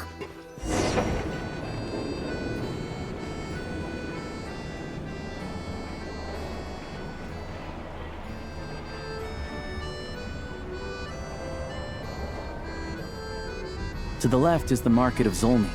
They sell everything there. You can often find some nifty little trinkets. To the right, you'll see the Korolyevsky Theater in the distance.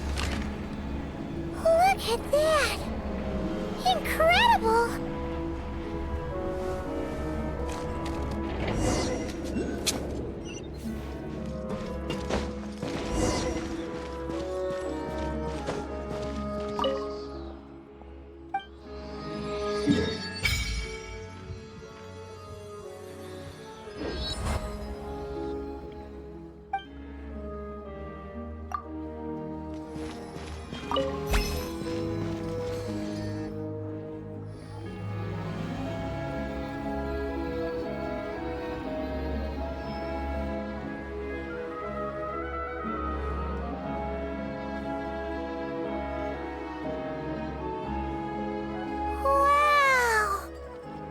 Snezhnograd is stunning! Seeing it with our own eyes makes all the trouble we went through to get here worth it! I found it pretty stunning when I first came here too. But I soon found out that stunningly beautiful means stunningly expensive. The prices here are crazy. I'm just a small-time hunter, so Zolny is where I spend most of my time. This way will take us to Podvorier Restaurant. They offer food and lodging there, so you can get settled in while I fetch the doctor. Is that gonna be stunningly expensive too? Yeah, I mean, there are places to stay in Zolny, but I highly doubt they'd meet your standards. Most of the stoves are out of crystal, the windows are drafty, and at night, four-legged roommates come out to play, sharpening their claws on the roof beams and floorboards. Yep, no way! Not a chance Paimon's staying anywhere like that. Maybe we can split the cost of the room between us? Paimon still has some savings left. Fine then, it's your treat. Paimon! Mom will save her money for buying a nice little cake. Don't worry, you'll get some too. I'm glad to see you've perked up. If you find yourselves in the mood for some sightseeing later, there's a few places around here worth seeing. This way leads to Zapoliarny Palace, which serves as the Tsaritsa's audience chamber and also her personal quarters. The adjacent block is kind of a city in its own right. That's Glupov, the headquarters of the Fatui. Inside, there's a munitions factory known as the Armory Palace, producing a constant supply of all kinds of equipment for the Fatui. A lot of important research happens there too. And over there is the Snezhnegrad Vecha, where all the big shots meet regularly to make policy decisions. These places are best admired from a distance. I'm sure I don't need to explain why. Yeah, they probably have super strict security. We're not looking for trouble right now. The downtown area is near the center of Zapoliarny. That's where you'll find the restaurants, bookstores, and gift shops. Another place of interest is the Northland Bank, which is over this way. Oh, and I'm sure you'll want to make contact with the Adventurers Guild at some point, right? That's right here. Ooh, speaking of adventuring, we use alchemy quite a lot. Do you know where we can find a crafting bench? No one practices alchemy at Snezhnegrad, I'm afraid. Apparently there's some historical reason for it. Oh. We'll just have to use the one on the train then. Kinda inconvenient. Wait, how come there's one on the train if that's Snezhnayan too? Yeah, I don't know. Not my area of expertise. Still, I wouldn't say the absence of alchemy makes life here any less convenient. Anyway...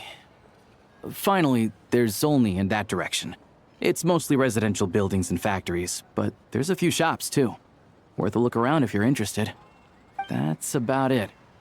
You guys go ahead and get checked in while I track down my doctor friend. Sounds good. Thanks for all the recommendations. It'll be good to get out of the cold wind. Paimon's starting to feel another headache coming on. Podvorye restaurant is right this way.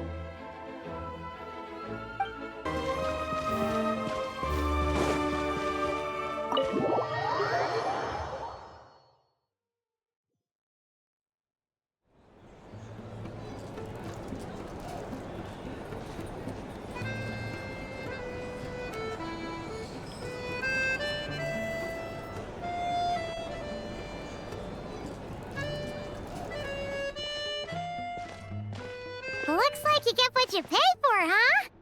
Paimon likes this room a lot. Yeah, much better now that we're out of the cold. Oh, thanks for taking such good care of Paimon.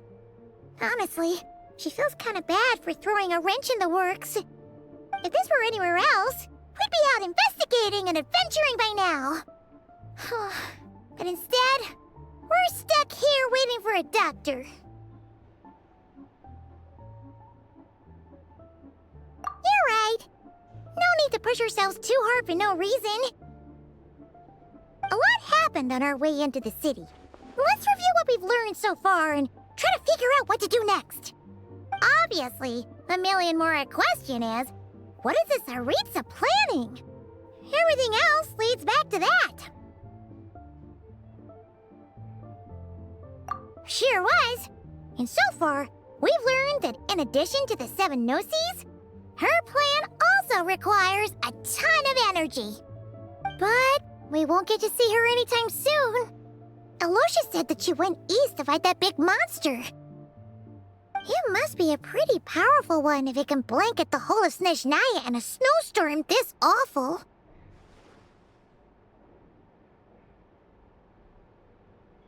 To be honest, what we're really lacking right now is information. The kind of information that only the higher-ups in the government would know, not word-on-the-street type of info. Paimon can think of a few people who might be able to help us, but...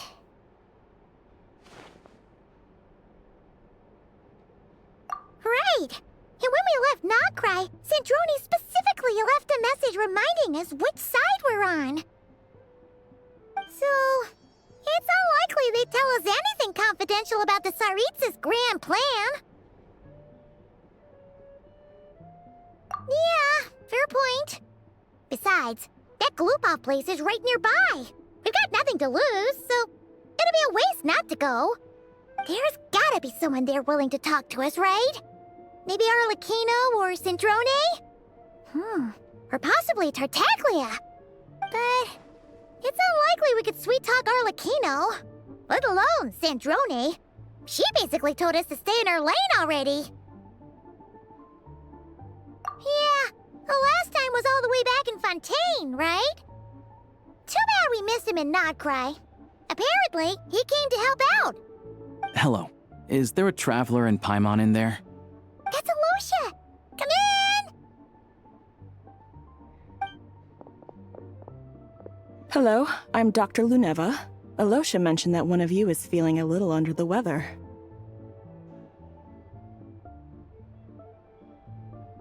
I see. So you're my patient today, yes? And you're, Faye, I presume? Good question.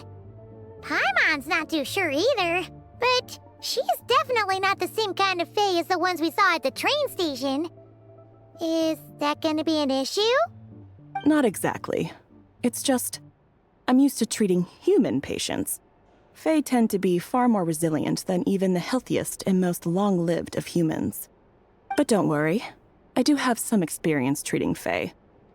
I've even diagnosed plenty of cats and dogs in my time.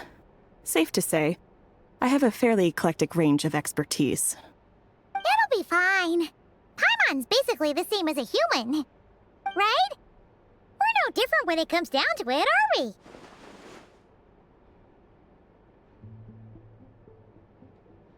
That's just because Paimon knows how to eat.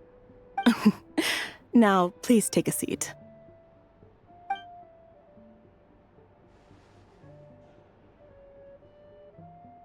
Okay, vital signs are good. Test results are all within normal ranges. I don't think it's anything serious. More than likely, you've just caught a cold. I can give you some medicine to tide you over, but as long as you rest properly for the next couple of days, you should feel better. Make sure to keep an eye on your temperature, though. If you find yourself with a persistent low-grade fever, or if your symptoms don't improve, just contact me again. Sounds like there's no cause for alarm.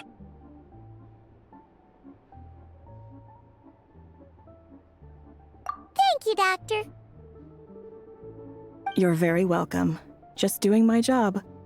I'll leave you in peace now. Time to visit my next patients. Take care. You heard the doctor. Best you rest up here for a couple days. No sightseeing for the time being.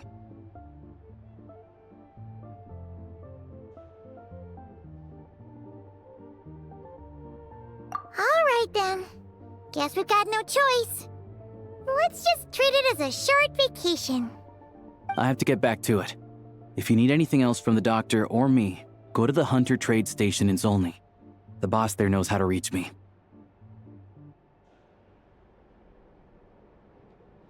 Hey, no big deal. You saved my life in the Shadow Realm. This is the least I could do. See you around.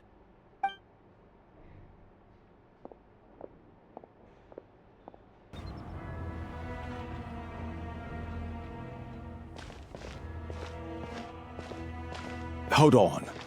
Please display your invitation letter or permit. Glupov does not accept meeting requests without a prior appointment. You'll have to apply per the advertised booking process and wait until your invitation letter is issued. Might I ask who you're hoping to visit? Another one who thinks the rules don't apply to them. I don't understand why people think they can just talk their way in here. You don't just show up and land a meeting with the Harbinger. But I have to go through the motions for protocol's sake. Honestly, it's such a waste of time asking when I already know what the answer's gonna be. Wait a moment. I'll pass on your message. If Child is unavailable, you'll have to go through the proper procedure.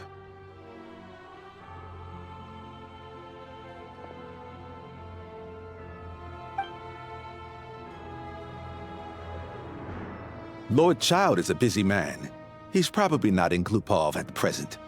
If I were you, I'd cut your losses. No point in waiting any longer.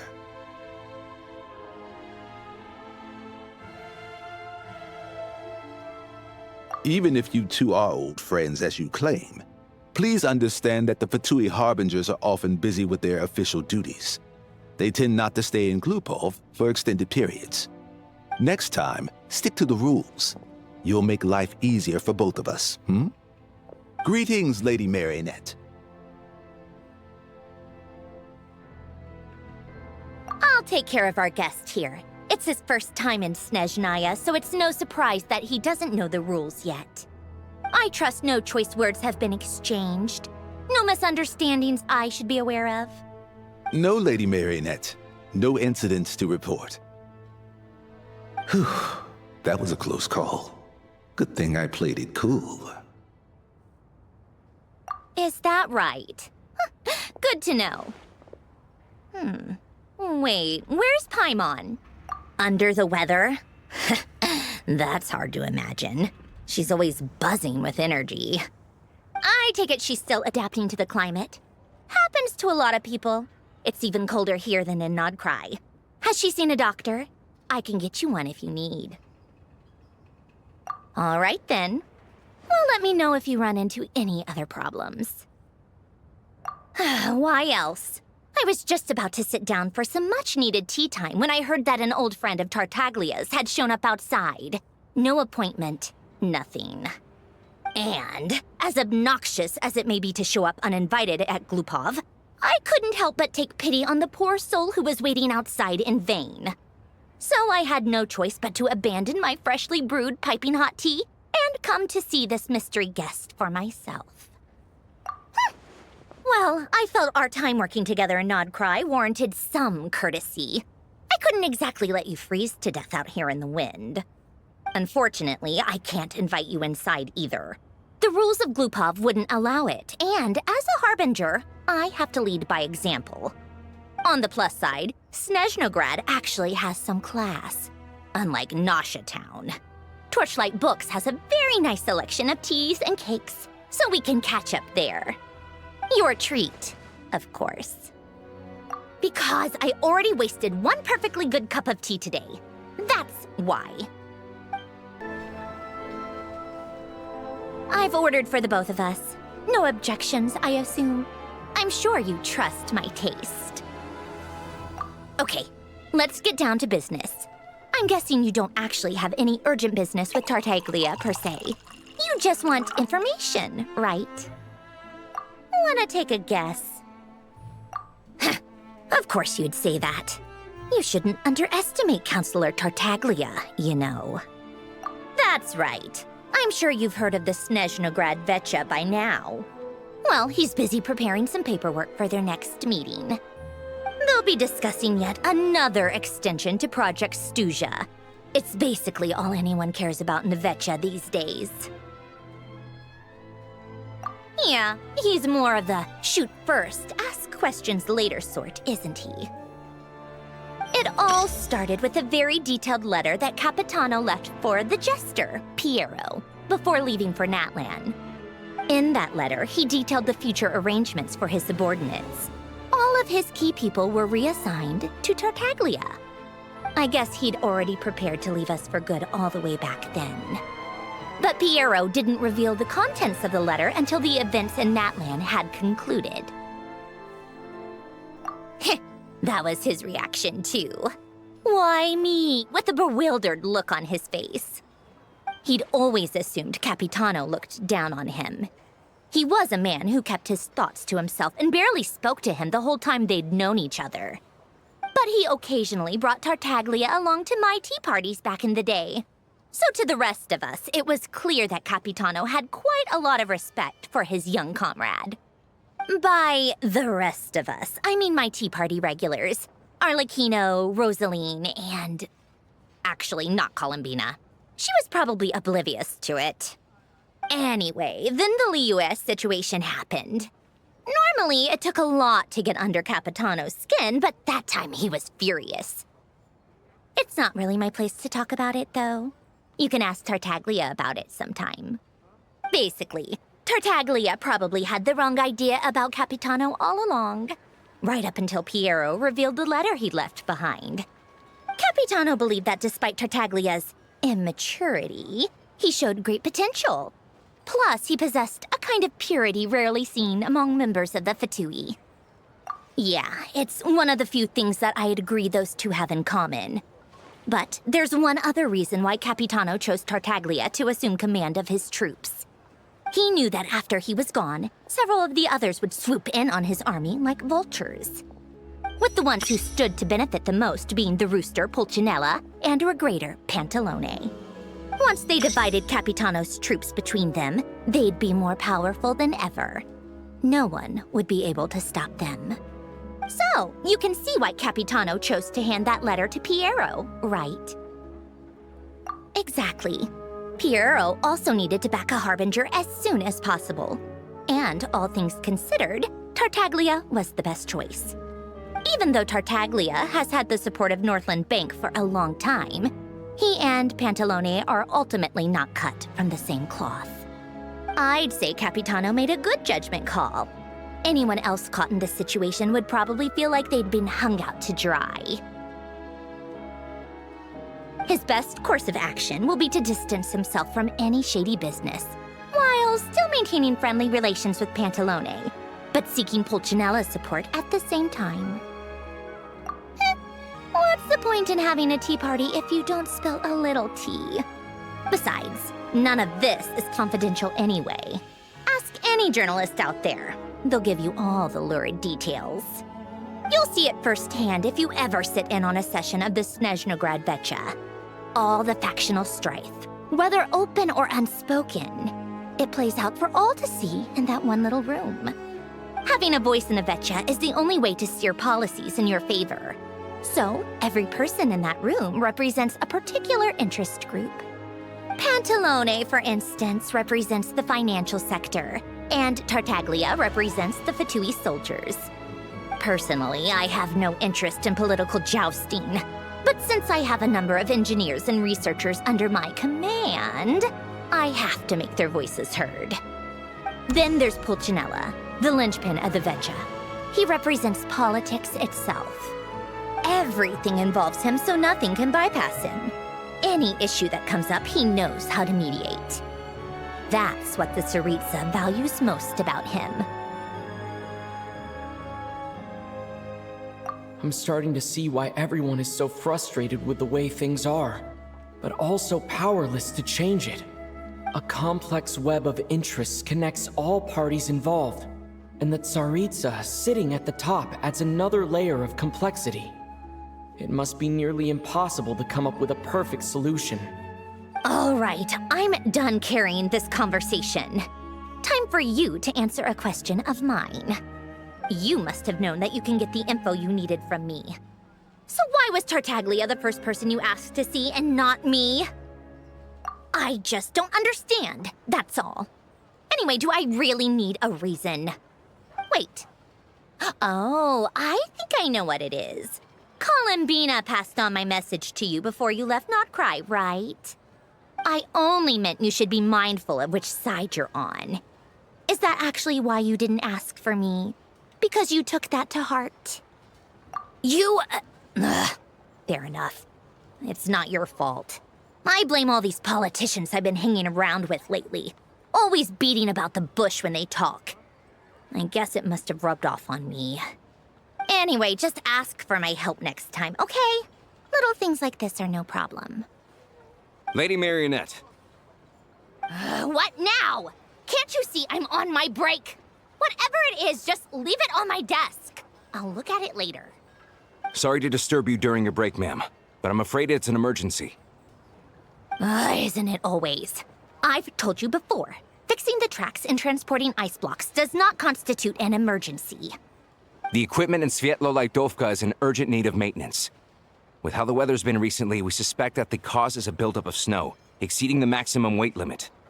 The supports on one of the machines broke and fell, awakening a dormant beast and leaving many of the ice miners trapped in a nearby ice cave.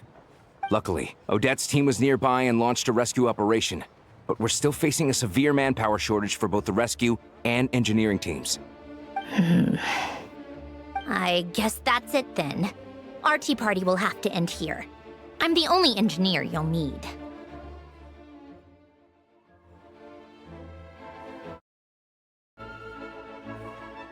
Do you actually want to come with, or are you just saying that? Nice of you to return the favor. I'll have a couple of people look after Paimon. They can let her know that you had to step out for a while. Given how urgent this is, I'm sure she'll understand. And honestly, I'd rather have your help than anyone else's. Between your skills and experience, you'd be reliable help. Then let's go. You, take 2 people to Pavoyer restaurant. Find his room and watch it like a hawk until we get back. If anything happens to Paimon, you'll be answering to me. Yes, Lady Marionette. They weren't exaggerating. This is really dangerous. It's a good thing only one of them broke. From what I've been told, most of the trapped miners are over in that direction. Yeah, you do that while I check the rest of the equipment. I'll evacuate the people around here as I go. Meet me back here as soon as you're done.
I have to be getting close.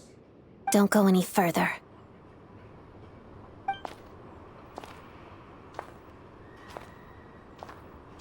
It's too dangerous here. There's a highly aggressive monster on the prowl. You need to leave, now. Ah, I see. You're the backup from Snezhnograd. Well, I'm Odette. Good to meet you. Ah, so this is Odette. She was the first of the Fatui on the scene. There are 5 people trapped in the cave. Monster type is unknown, and so is its location. Let's go. Every second counts.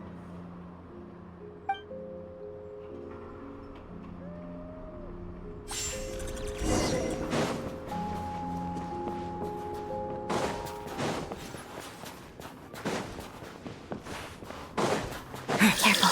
Something's moving.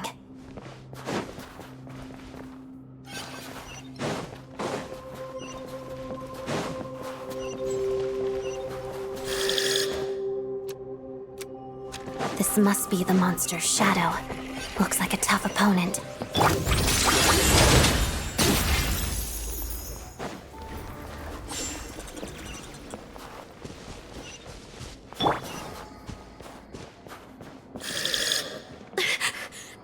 Stay back!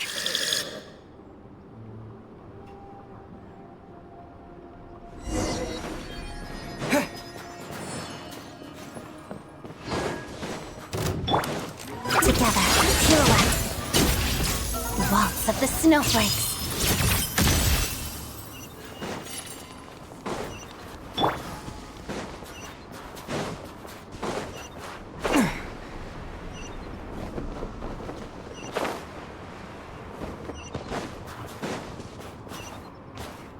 I see them. They're right behind the monster. The monster seems very agitated. It could attack at any moment. Let's make the first move.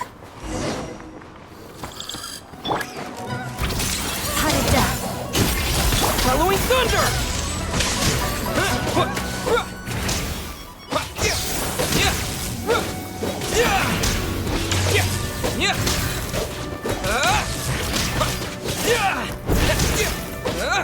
Lightning flash! That's it?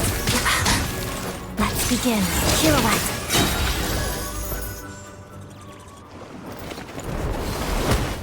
Oh, thank you for saving us. We'd have been monster fodder otherwise. Thank you. Thank you. You're welcome. You should be safe now. Follow this route out.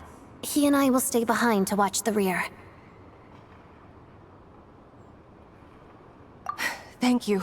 Come on, let's go. This way.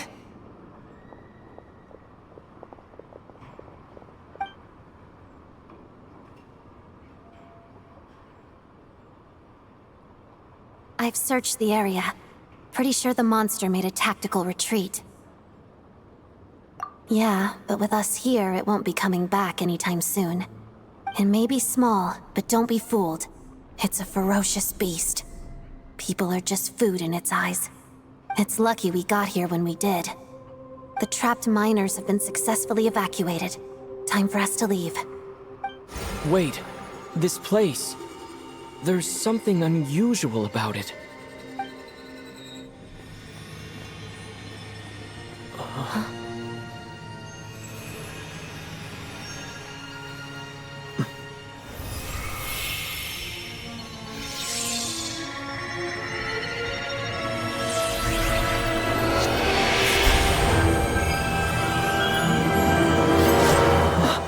What is that? I don't know. It's back? Guess it has family.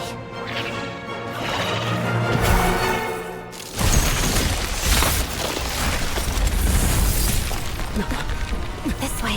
Run!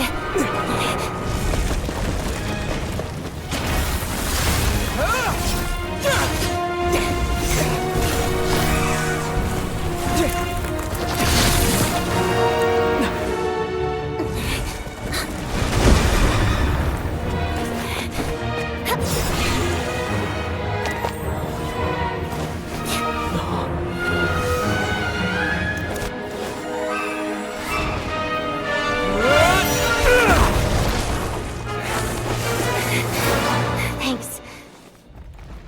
Let's get out of here.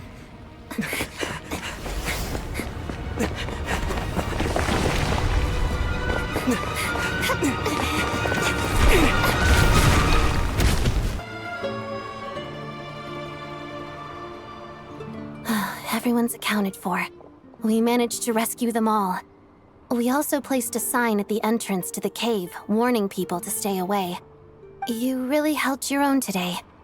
I still don't know your name. Don't think I've seen you before. I'll remember the name. All right then. See you around.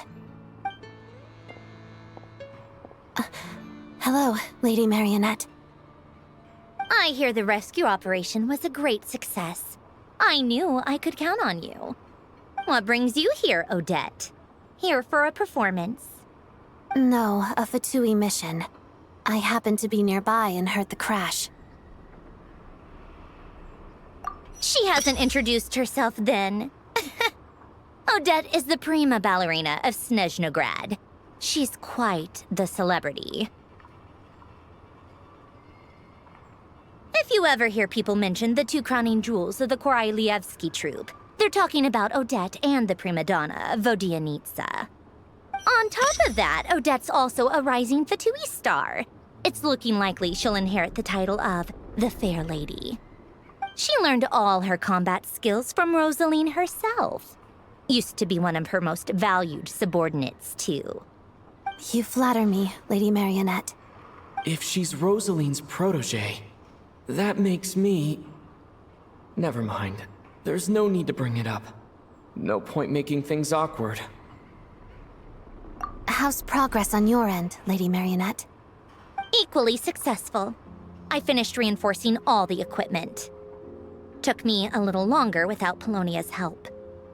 But the outcome is the same, of course. Even if the heavy snowfall summoned by that monster lasts for another 3 months straight, this equipment won't give way. All right, now that we're done here, it's time to get out of this blizzard. Sure, But Snezhnograd will send someone to investigate and draw up a relief plan. And I guess I'll have to write the incident report myself this time, since it involves a mechanical malfunction.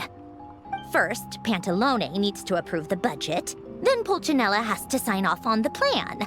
Once they've argued it out and reached a compromise, we can move forward. That's the rough process anyway. Could take anywhere from a couple of weeks to a couple of months, depending on how smoothly it goes.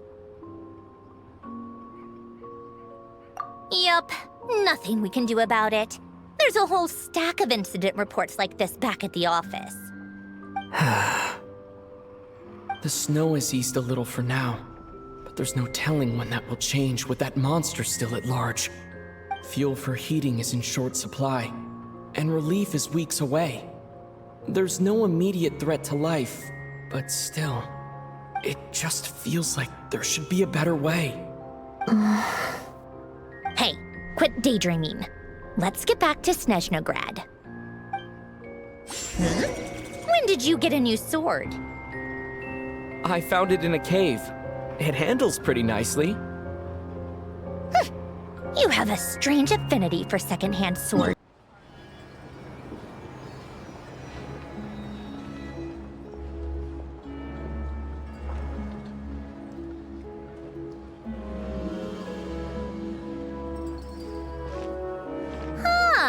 Well, if it isn't Counselor Tartaglia, Mr. Big Shot himself.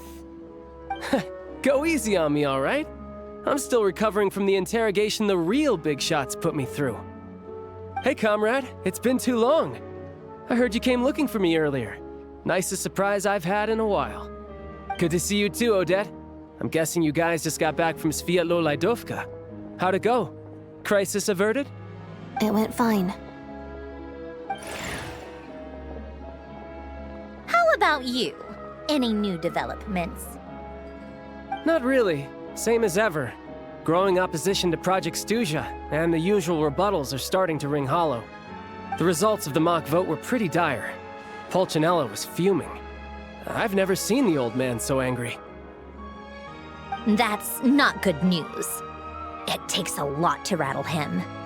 Yeah, obviously if push comes to shove, there are ways to crack down on dissent. But...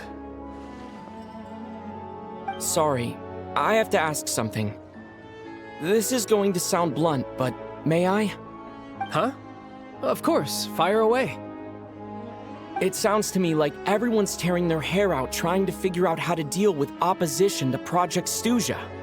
But what exactly is this project's purpose?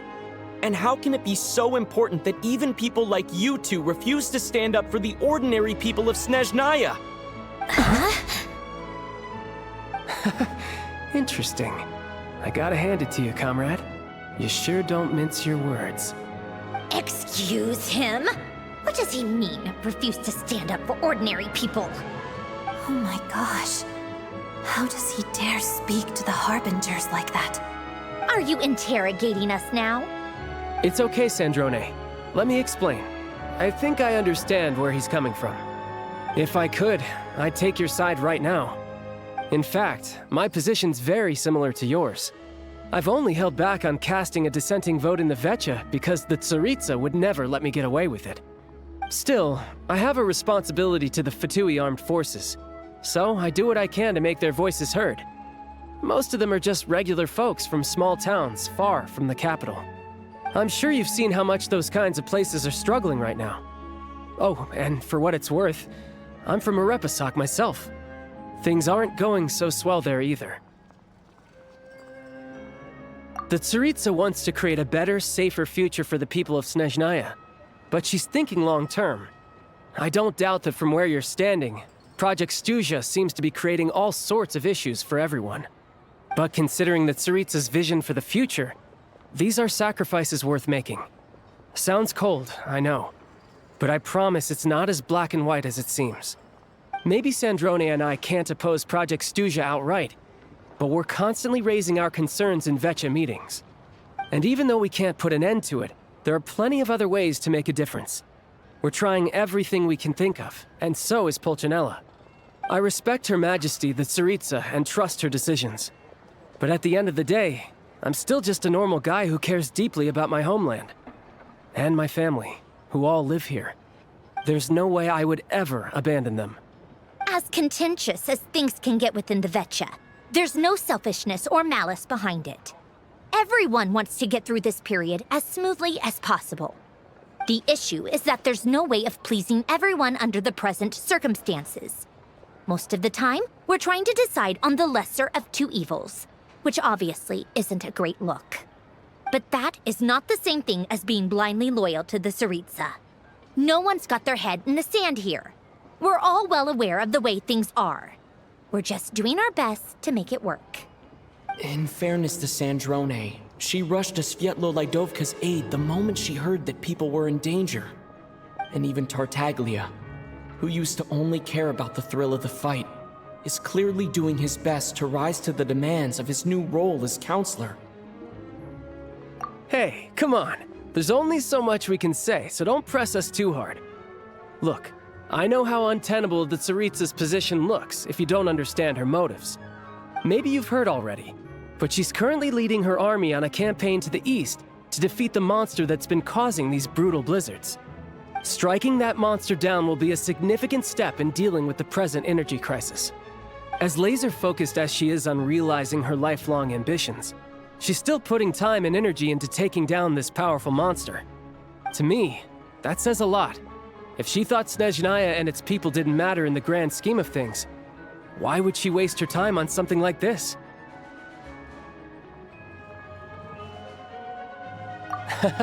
Thanks. I meant every word I said, though. I wasn't just trying to placate you. I've already done more than enough diplomacy for one day. I still think this adventurer raises a very important point. Our two harbingers have made their positions very clear. But there are many others in the Vetcha who must feel trapped and forced to vote against their conscience. I think it's a very valuable quality to be willing to speak one's mind, despite the risk of offending powerful figures. You can say that again. I highly doubt we'd feel the need to explain ourselves so much if we didn't know you so well. Forgive me, adventurer, but might I be so bold as to ask about your background? How is it that you can converse so openly with two harbingers? Oh, haven't you been properly introduced? Easier said than done. I like to think I'm not the kind of person who goes around busting open people's old wounds. I've only learned his name so far, and no details of his experiences. Is something wrong? Uh-oh. Is there no avoiding the subject of Rosaline? No, it's just... all right, I guess there's no getting around it. This is the world-renowned traveler, who helped resolve the storm terror threat in Mondstadt, cleaned up after the mess I made in Liyue, and then went to Inazuma, where there was a duel before the throne, in which the traveler defeated Rosaline. Oh. I'm sorry. I didn't think you two would be seeing much of each other, so I figured it wasn't worth bringing up. It's fine. It was a long time ago. It's fine. Sorry. I just remembered that we have a rehearsal coming up. Please excuse me. I should get going.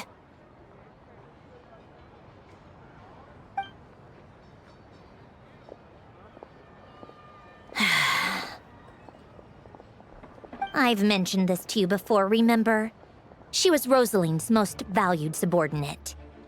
But they didn't actually get along. Not that Rosaline was really the type of person to make friends, but death has a way of resolving a lot of conflicts. Don't let it weigh on you. Like she said, it was a long time ago. It's in the past now. Odette has a very different personality from Rosaline. Give her some time. I'm sure she'll work through it.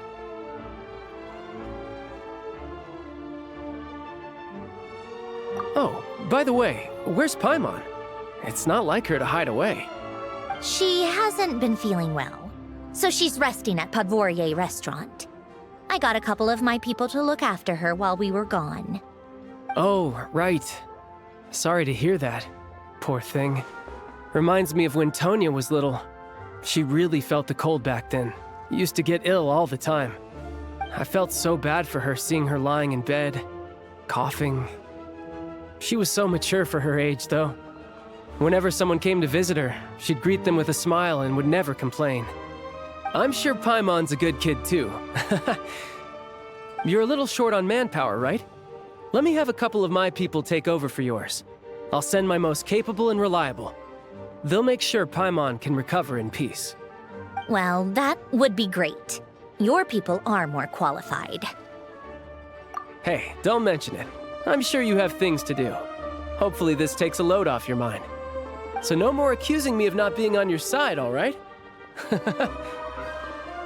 Already? That was quick. I'm afraid I can't help you there. Our director's recent movements are confidential. Even we're not in the loop. If you hadn't told me, I never would have known he'd gone south. I assumed he'd been in Glupov this whole time.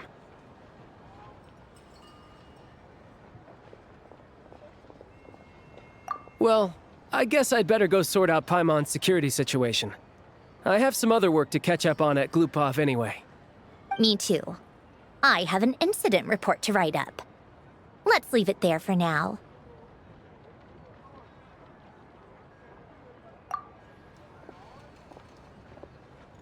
I guess everyone's in a difficult position. But Tartaglia's right. I have things to do. Things I want to do. And things I ought to do. To start with, I should ask Alosha if he knows any way to help Svietlo Lydovka.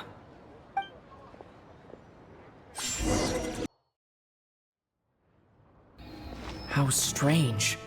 This sword seems to be vibrating of its own accord.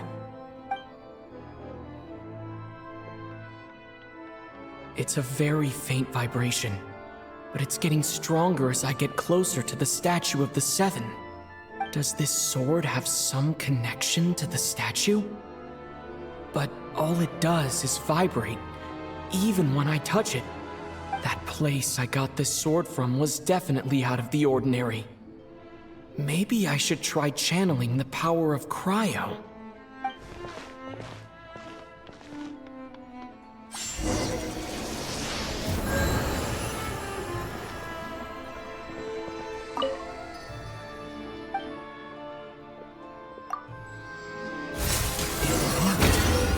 There really is something special about this sword.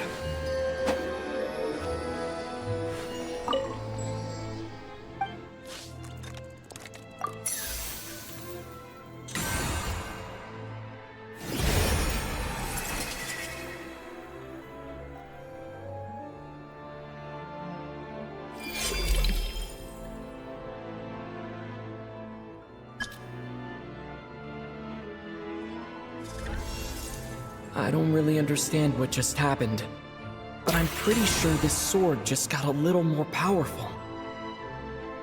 I'll have to try the same thing again when I come across another statue of the Seven. In the meantime, I'd better go find Alosha.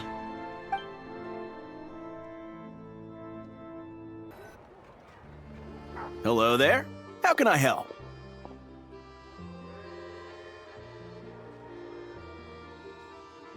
Ah, sure thing.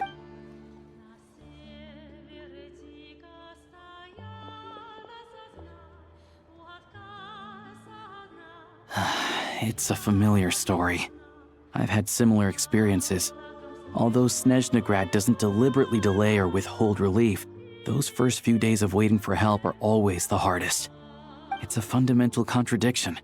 If emergency relief can't be delivered in time, what's the point in even calling it emergency relief? Not necessarily. I think there's a good chance that Kresnik Krystal from Stratomoros will start flowing into the market. When we resolve Stratomoros' energy issue, it's like we open the floodgates. A huge backlog of Krystal is now available to the townspeople. There's no way they can use it up at once. A lot of them will probably stockpile it and slowly work their way through. Probably a good idea, since energy prices are only going to keep rising. But there will always be people who urgently need Mora.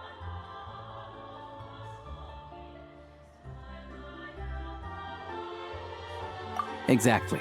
At the current prices, selling Cristal is an easy way for an ordinary person to make a fortune.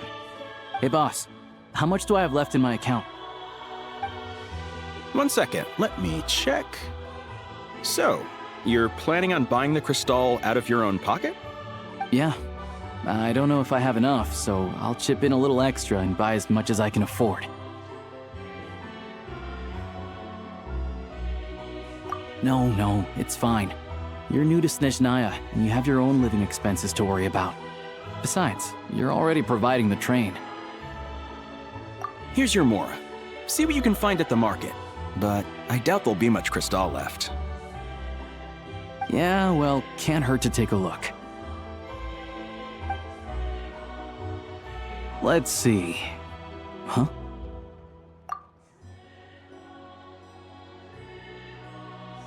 Oh, Alosha, and... Hello. I didn't realize you two knew each other. Yeah, I take on some odd jobs in the city to supplement my hunting income. Sometimes I work as a cleaner or prop hand at the theater where Odette is one of the big stars, so I've met her a few times. When the weather's as bad as this, it's better for a hunter to adapt than to keep looking for game. Yes, and we sometimes need extra help.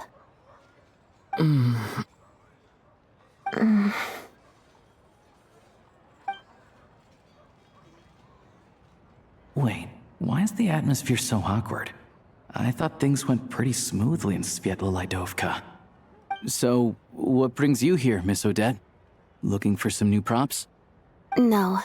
After I got back to the theater, I couldn't stop thinking about the situation in Sviatlo-Lidovka.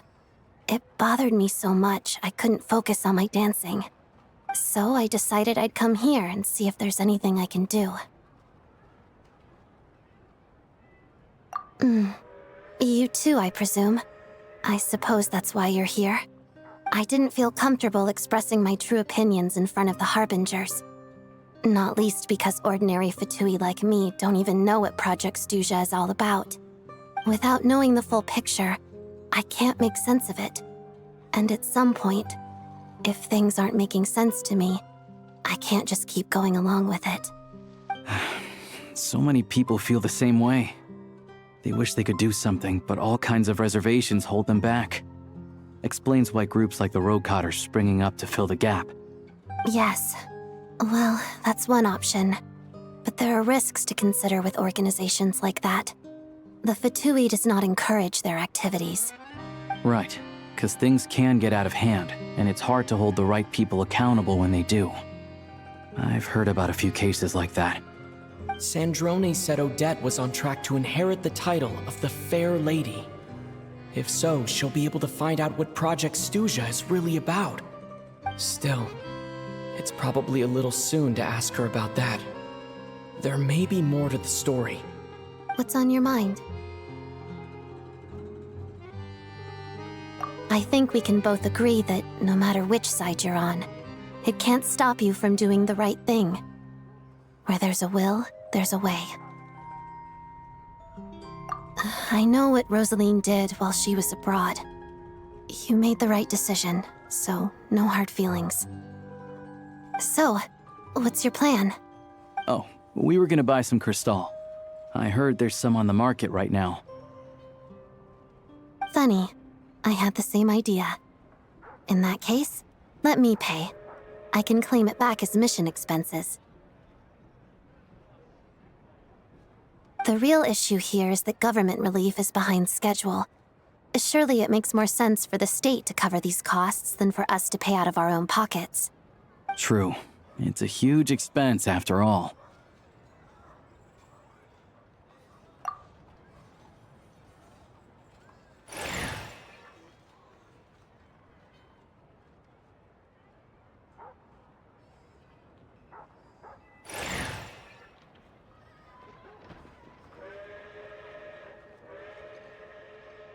Let me see. I'll take it all, please. And I'll be needing a receipt. Right. Choose mission budget under the expense category, but be sure to specify emergency rescue operation in the description. Otherwise, the normal reimbursement limit will apply. Let's book this train. Regulations say that if we need to transport Kresnik Crystal during Project Stuja, extra carriages can be added 1 hour before departure.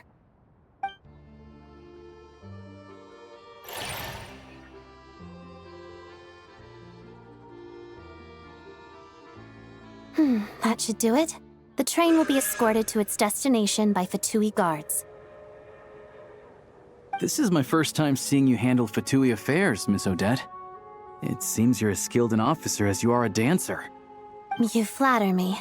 It's only because I've been doing both my whole life.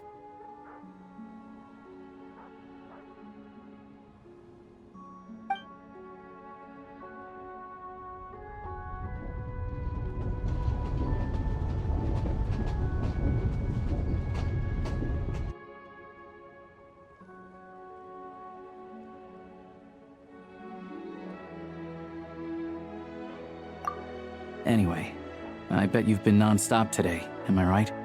Any idea how Paimon's doing? What's wrong? Who's Paimon? His travel buddy. Hasn't been feeling well. She caught a cold right after they got to Snezhnaya. Sounds like she's important to you. I can't believe you've been dealing with this on top of everything you've been doing to help the people of Snezhnaya. I've got nothing going on right now, so I'll join you. I want to see how she's doing. May I come too? I have some candy that someone gave me back in Svietolaidovka. Plus, I know a little bit about relieving cold symptoms. All right then, let's go.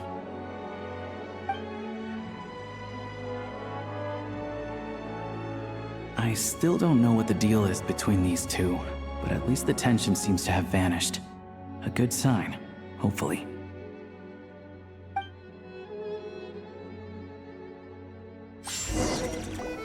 Hello. Sorry, but there's a sick person recovering in this room. Can I help you? What happened? Oh, please, excuse me. Are you the Traveler? Could I take a quick look at your Adventurer Handbook? Master Child said I should verify your identity.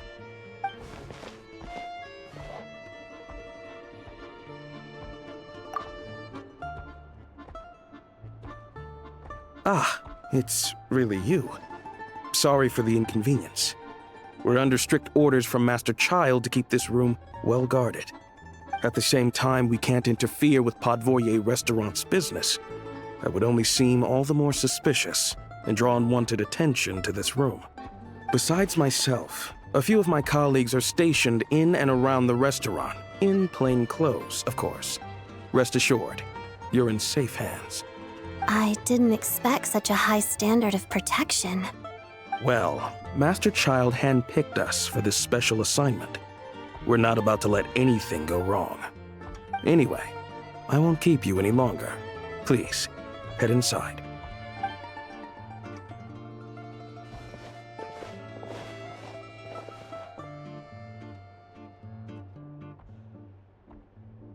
Traveler! Alosha, you're back! Oh, hey! Who's our new friend? Hi, I'm Odette. The Traveler and I crossed paths a few times. Another friend from the Fatui, huh? You're practically a member yourself by this point.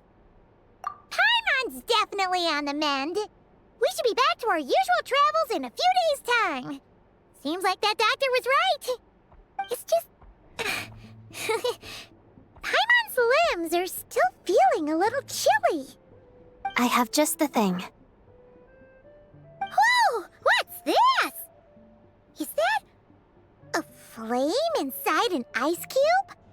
Wait, is this real ice? How's it not melting? And how does the fire keep on burning? All keen observations. You're right. This is called core ignis.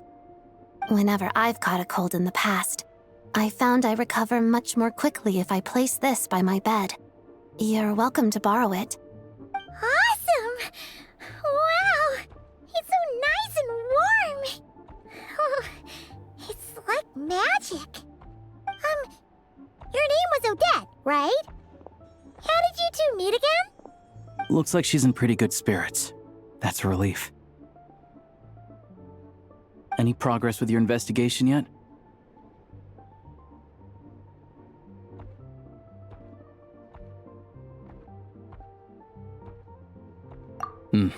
No surprises there, I'm sure. They're not likely to let anything slip.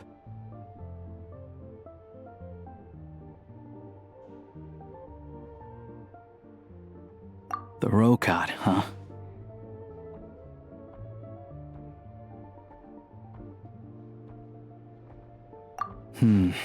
Let me think. Members of the Rokot keep their true identities hidden, but I think there might be someone I can introduce you to. Leave it with me. Meet me at the Korolyevsky Troop tomorrow, and I'll tell you how it goes. Would anyone like a drink? I'm gonna head to the bar. Paimon will have... maybe some hot milk? Yeah. Paimon's in the mood for something warm. Enough with the secret chat, you two. Let's catch up properly in a minute. Paimon wants to know everything that's happened today. It'll be kinda like tabletop troop. No reason why listening to a story can't be an adventure. Ah, you made it. I've got some tickets, and I managed to set something up with the Rokot. It'll have to wait until after the show, though. Happy to stay and watch? I doubt you've seen the Korolyevsky Troop on stage before. Pleasure. Here, this is the way in.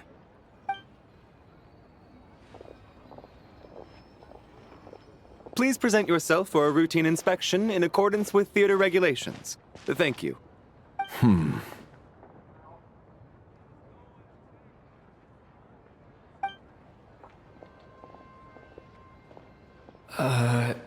Is that guy with the Fatui? Looks like he's waiting for something. Okay, all done. Thank you for your cooperation. Please proceed through to the theater.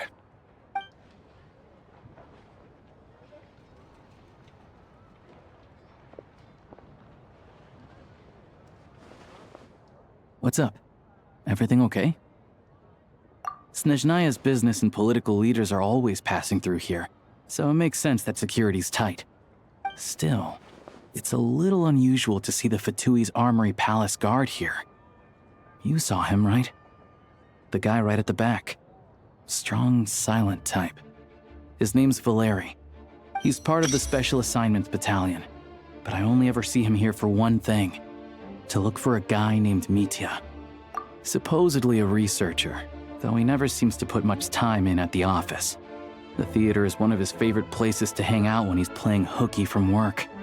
But that's not for us to worry about. Let's go. The show's about to start. What do you think? Pretty impressive, huh?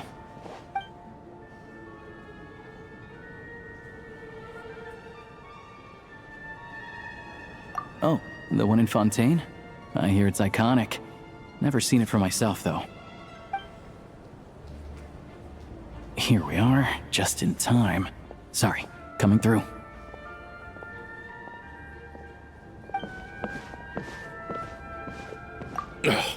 If you're gonna show up late, keep your mouth shut. What's his problem? Whatever. No point arguing with people like that. Look, there she is. That's who I'm introducing you to later. She's the lead singer of the troupe, Vodyanitsa.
this leads directly to the green room. They're expecting us. Vodyanitsa will be waiting for us there.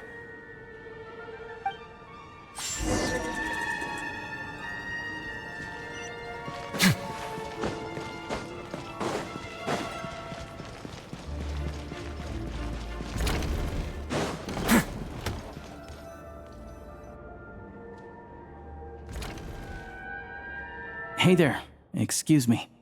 Ugh! Can you believe it? I am so mad right now. Come in. Oh, it's you two. Huh? You know each other? Oh, wait. Is this who you were telling me about? The one you met yesterday and couldn't stop thinking about? I never said that. Yes, you did. Why are you denying it?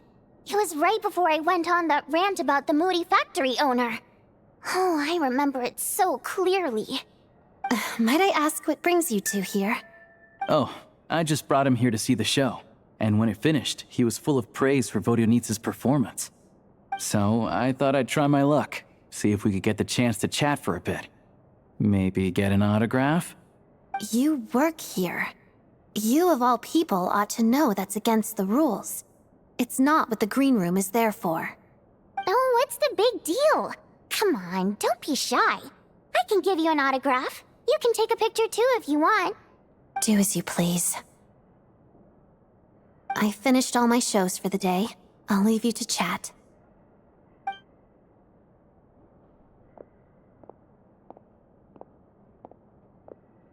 I wasn't making that stuff up, you know. Odette's just too proud to admit it. She thinks very highly of you, and so do I. You did the right thing in Svietloladovka. We're good. Odette's out of earshot. I'll lock the door.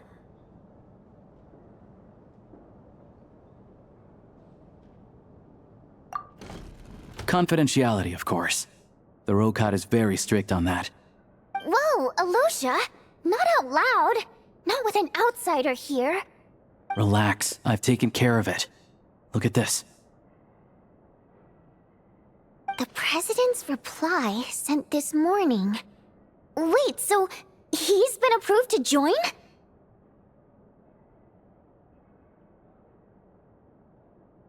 You told me last night that you wanted to get intel from the Rokat. Unfortunately, Rokat intel is only available to members. But ever since you set foot in Snezhnaya, we've been working together. I've seen the way you work, your character, and your motives. Everything about you is perfectly in alignment with what we're trying to achieve in the Rokat. So I figured I might as well cut to the chase. I wrote a letter to the President explaining your situation, including just the right amount of detail. His approval came very quickly. Of course, it's still your decision whether you want to join or not. We'll respect your choice. Well, assuming Odette was telling the truth and she didn't misjudge you, I guess we don't need to worry about you blowing our cover. Still, you gave me a real fright. I didn't know that's why you came looking for me. So, that stuff you said about admiring my performance, was that just because Odette was here? Did you actually mean it? Now you're talking. That's what I like to hear. Anyway, let me give you a quick rundown of how things work. Like I said, the Rokat is a covert organization, and we hide our identities. Members typically don't meet in person or even know each other's identities. This helps us maintain a high level of independence and secrecy. Because of this, members are basically free to decide their methods without constraints, so long as the outcome of any activity doesn't violate the organization's principles. After all, we don't have any ostensible contact with each other. This way, if anything goes wrong, no one else will be implicated. Beyond the freedom to choose how you operate, it's also your choice whether to act at all. We have plenty of members who have yet to take any action. In short, joining the Rokat in and of itself won't place any restrictions on your activity in Snezhnaya. There's a code of conduct you can read if it interests you. But basically, as long as you don't plan on using your anonymity to go around doing evil, you'll be fine. I tried reading it 5 or 6 times. Never made it all the way through. Even the most lackluster script makes for more interesting reading. Great. Then I'll go grab an official application form. Be right back.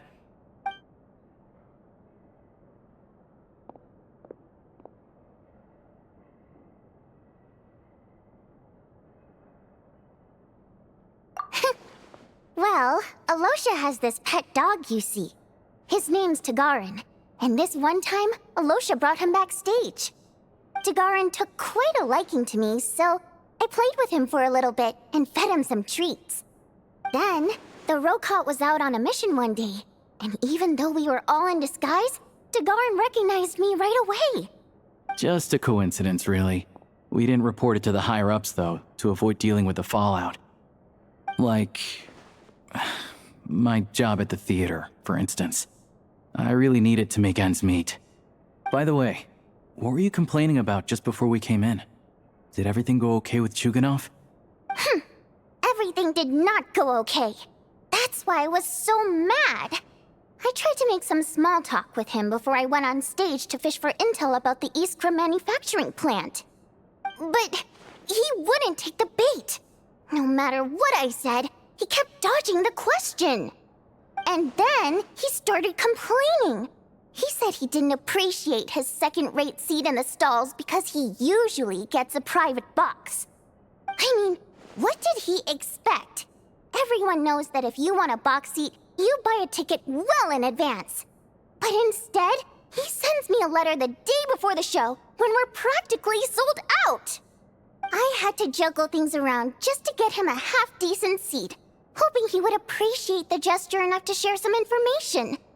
But nope, he didn't give me anything. Yeah, meeting Chuganov in person has definitely been a disappointing experience. Oh, you probably don't know who we're talking about, do you? Chuganov was that older guy you were sitting next to today. I'm sure he didn't make a great first impression on you either. To the citizenry, he's a family man and a kind boss. But our interactions with him tell a very different story. It's one thing to ask for a favor, but he acts like it's his right. He always expects special treatment. Take the ticket situation, for instance. I've actually gotten him a private box in the past. But not only was he not even grateful, now he's acting like I've sold him short this time. Not to mention that he's never paid for a single one of his tickets. And another thing, if he's such a big family man, why doesn't he bring his wife and daughter to see the show once in a while? I've never seen them here, not even once. Calm down, Vodyanitsa. If you won't do it the easy way, we'll have to try the hard way. But first things first, here's your application form. Go ahead and fill it out.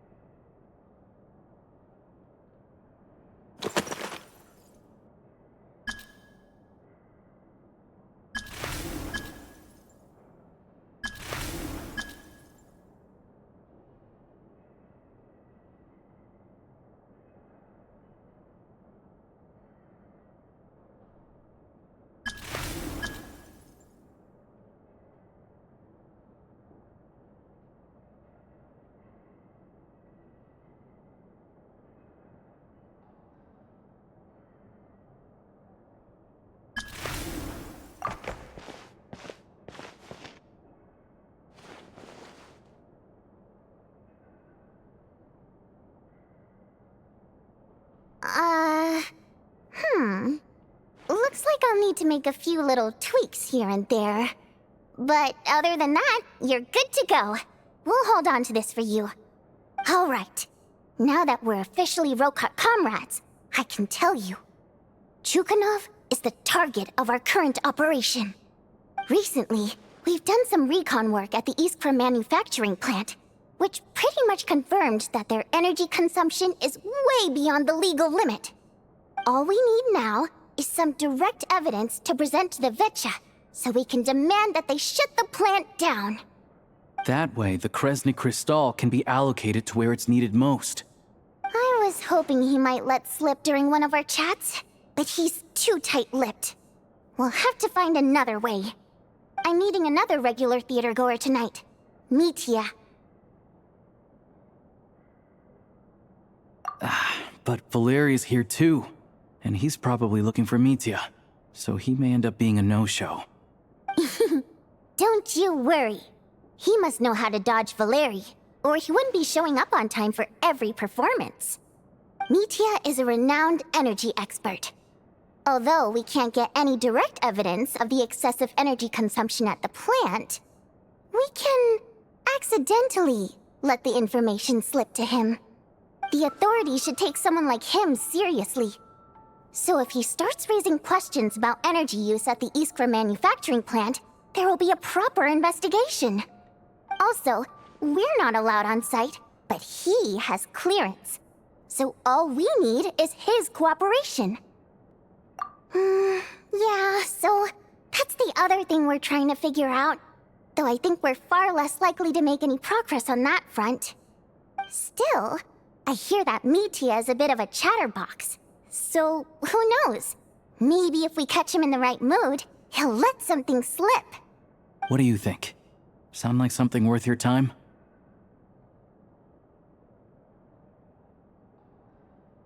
Okay, in that case, you guys find a seat somewhere nearby. Pretend you're a couple of buddies there to eat, and keep your ears peeled for useful information. He's a huge fan, so I doubt he'll have his guard up around me. But you two need to be convincing. If he suspects anything at all, he might stop talking. Sure. Don't worry. We'll make a believable pair of buddies.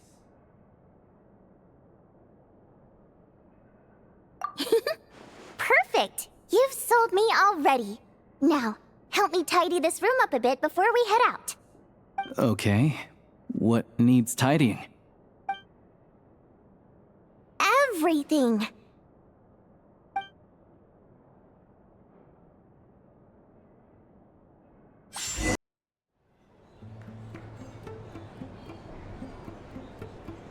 We come here often, so we shouldn't stand out. Let's sit here.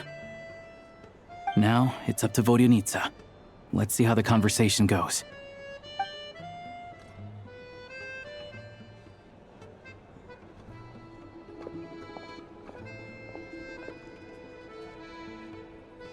Mr. Mitya! Over here! Over here!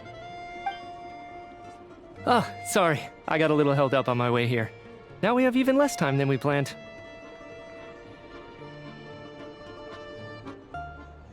Go ahead and order some snacks and drinks. Whatever you like. Let me see. According to my schedule, we still have 25 minutes left. You're really pressed for time today, huh? I was imagining this would be a leisurely chat. If you'd prefer, we can always reschedule for another afternoon when you have more time. No need. Getting to meet the lead singer is a very precious opportunity for me. I'm not about to pass it up. I've already had to decline your invitation several times because our schedules rarely align. If I don't grab this chance while it's here, who knows when the next one will come around? Well, it's very kind of you to make time just for me.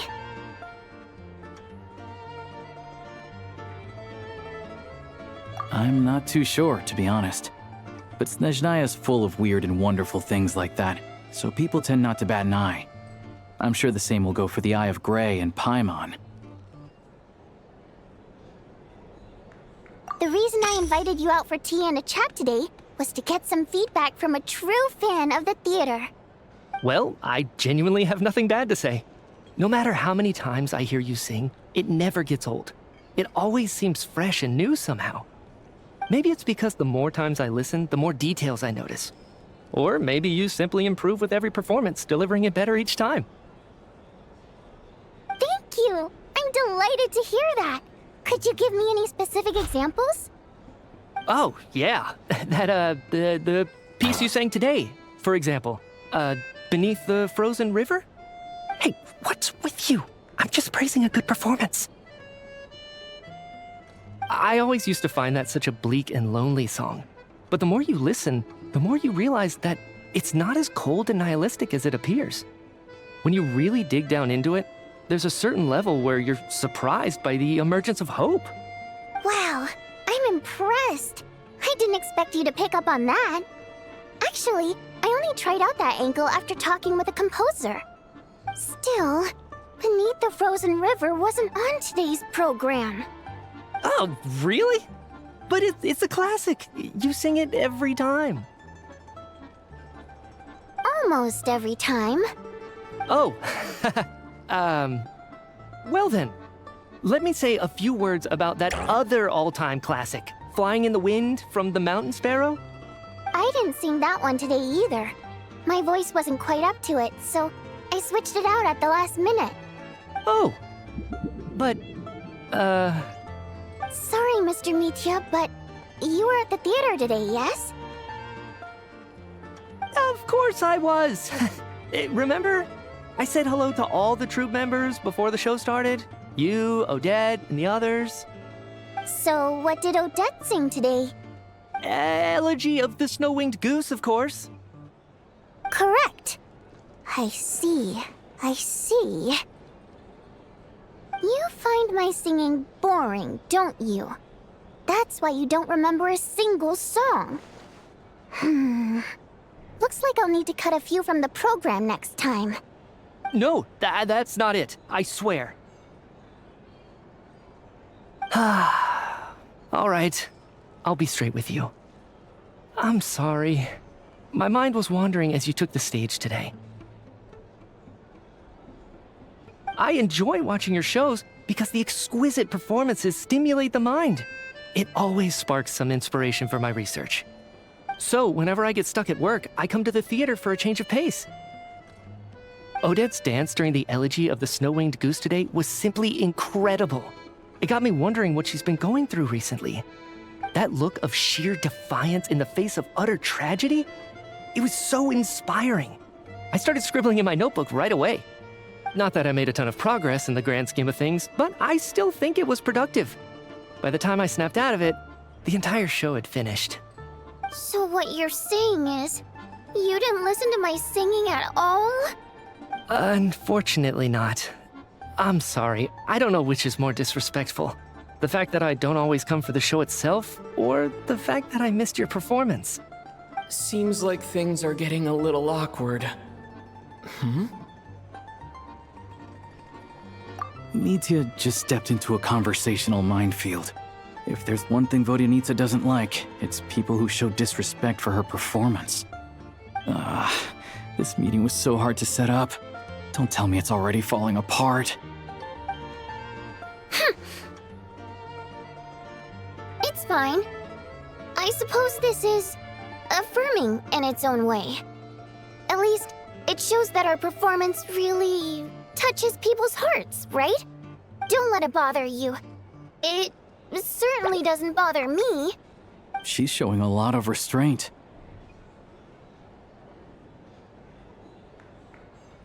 Well, I'll be sure to let Odette know how much you adored her performance. Please don't say that. I always love your performances too. It's just that inspiration struck at the wrong time today. I'm usually all ears. I know, I can tell. That's why I value your opinion. I'm sure some people can't stand it when others praise their coworkers right to their face, but not me. No, sir. Fair enough. I still feel kinda bad though. But you know what I really can't stand? People who only show up to the theater to pretend that they're cultured. Makes me sick to my stomach. Oh yeah, 100%. There are too many of those people around. By the time they're walking out the door, they've forgotten all about the show. What's wrong? You look furious. I don't know if you've heard about the boss of the Iskra manufacturing plant. He isn't even a theater investor, but he always demands the same privileges as actual investors. Box tickets only, premium drinks, even the right to request specific songs. Well played, Vodyanitsa. Seems like she's harnessing her rage to steer the conversation back on track. Now that you mention it, I've interacted with that guy before. I gotta say, everyone holds him up as an example of a benevolent businessman, but I don't know. I don't see it.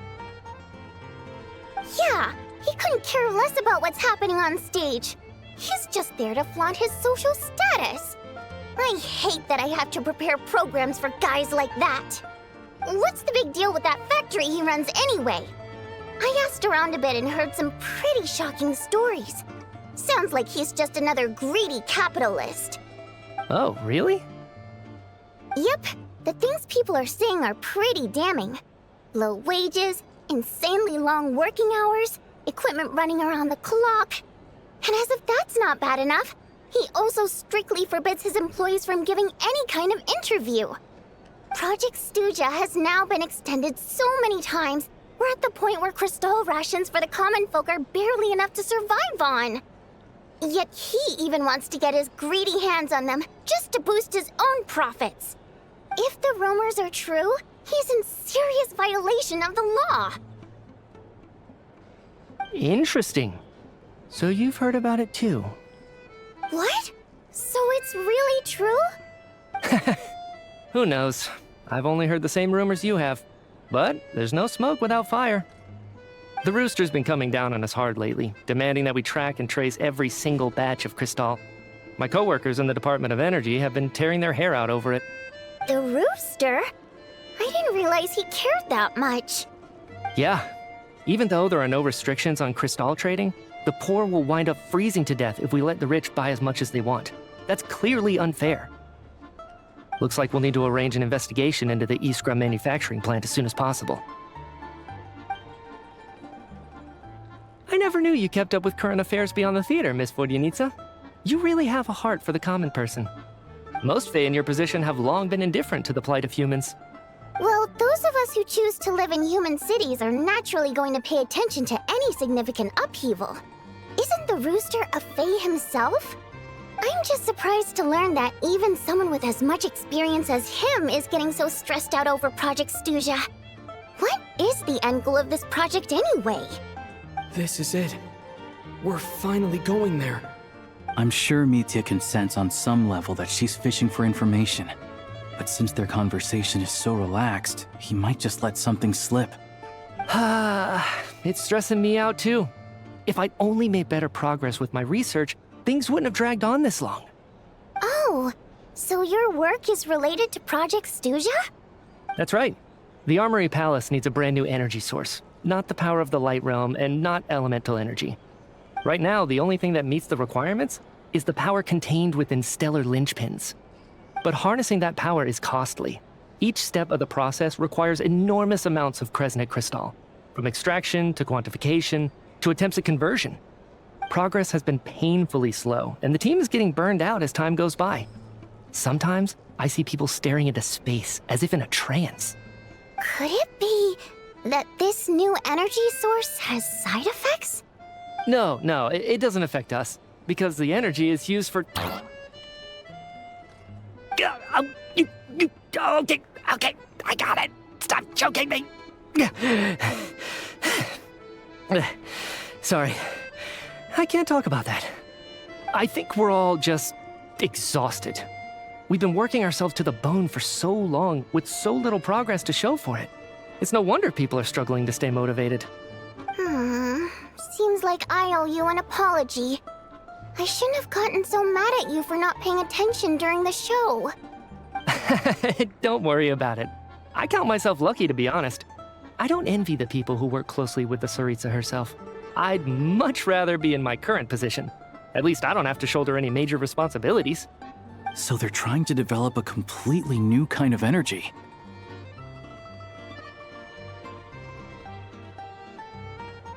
Yeah, censored by a scarf. Who would have thought? Oh, dear. It looks like my time is up. I'm afraid I have to leave. I'm so sorry. We ended up barely talking about the theater. That's okay. It was a pleasure chatting with you, really. Let's make up for it next time. Yeah, hopefully once the work pressure eases up a little, I'll be able to focus more on the performance, and then we'll have more to discuss. We touched on some confidential issues today. I'd be grateful if you could keep it between us. That could have gone worse. Nice job. Why was Mitya in such a hurry to leave, though? Sorry, routine inspection.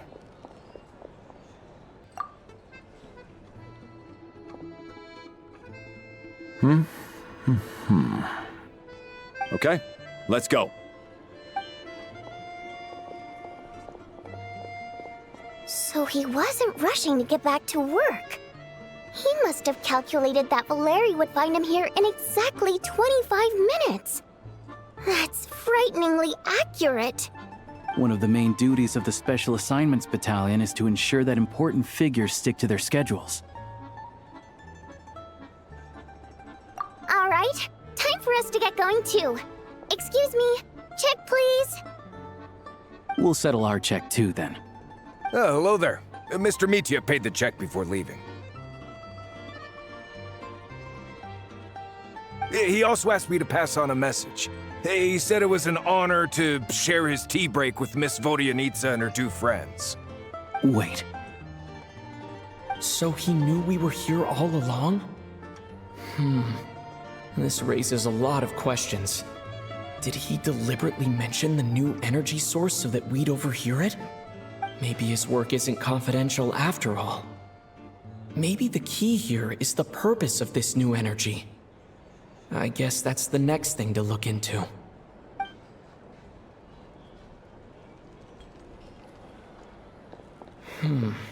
Vodyanitsa and Alosha have left.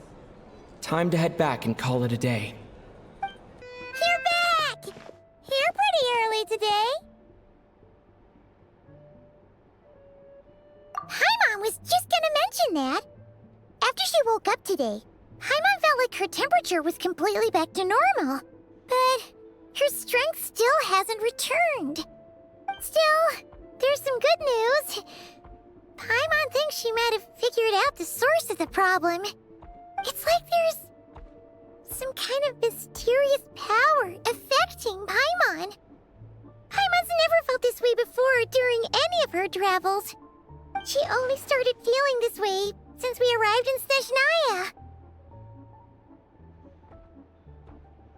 That's right. The Armory Palace needs a brand new energy source. Could that have something to do with this? What is it? You're making that face again. You know, the one you get whenever you have a light bulb moment?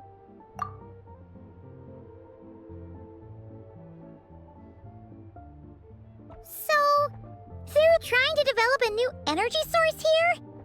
And you think that might be why Paimon's feeling unwell?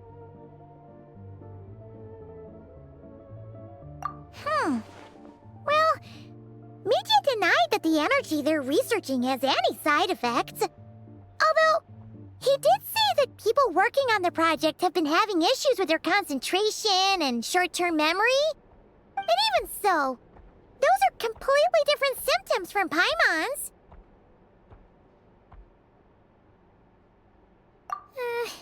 It's pretty faint, so it's kind of hard to tell. But if anything, it seems like it's coming from roughly the same direction as the Armory Palace. Sure, Paimon's with you there. But how, though? The robot only has a limited amount of intel. Oh, great point! They argue about Project Stuja every day. If we could sit in on one of their sessions, we might pick up some new leads. Good idea! Oh yeah, while you were out, Paimon tried all the yummiest looking desserts in the Potpourri restaurant. This one seemed right up your alley. So, Paimon saved some for you. Come try it once you finish writing your letter.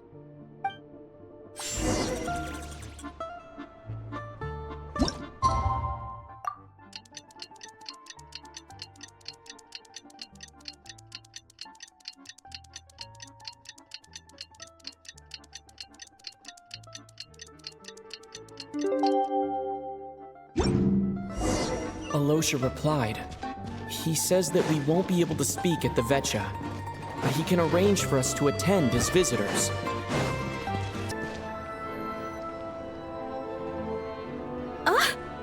Vodyanitsa, prima donna of the Korolievsky troupe. What a surprise meeting you here. Will you be sitting in on a session of the Vetcha? Sorry, I'm not taking interviews today. Oh good, you're here. The session's about to begin. Let's get inside. Please wait, Miss Vodyanitsa. Could you introduce me to your new friend?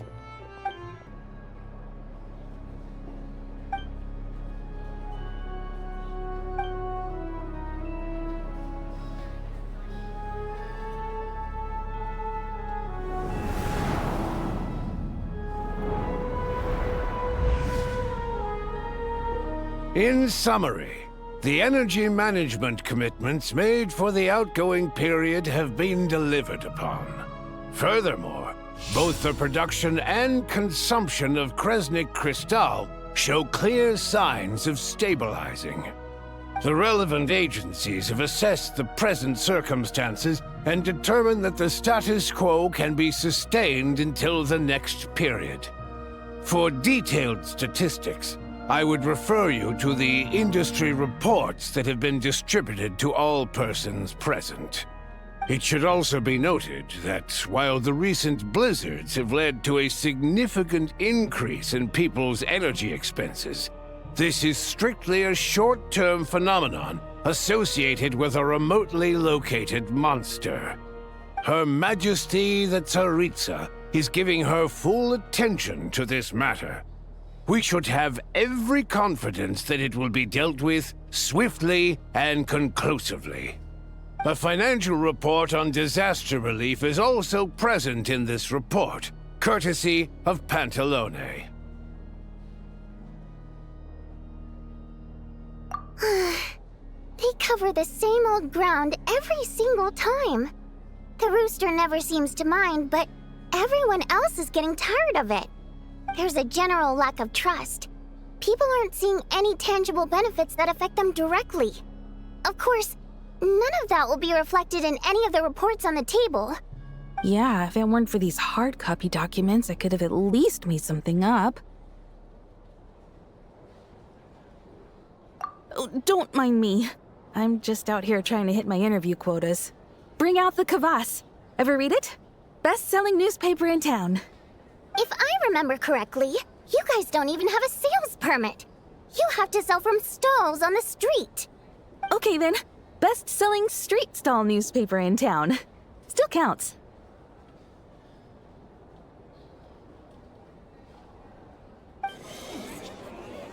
Order! We will now open the floor to the representatives. If there are no further substantive issues to discuss, we will then proceed to a vote on this motion. Snezhnaya has a long tradition of treating members of the Fatui armed forces and their dependents favorably. But recent surveys shows that Fatui families in remote areas have access to 15% less crystal than the average civilian family in Snezhnograd. It's been said many times before, but it bears repeating now. There needs to be a clear and consistent rationale behind how crystal is allocated, or we will soon face immense public backlash. Perhaps you wouldn't need to keep repeating yourself if you would hear me out for once.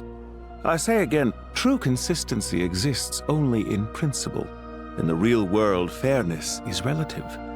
You appear to treat resource allocation as a simple function of production and population. So what about when the equipment used in production breaks down? Have you factored that into your equation? And do you even know how long it's been since Snezhnaya last conducted a census? If I knew the answers to questions like that, I'm sure I'd be a very wealthy man. And I doubt I'd be going by child. I'd like to bring the focus back to the specific issue I raised.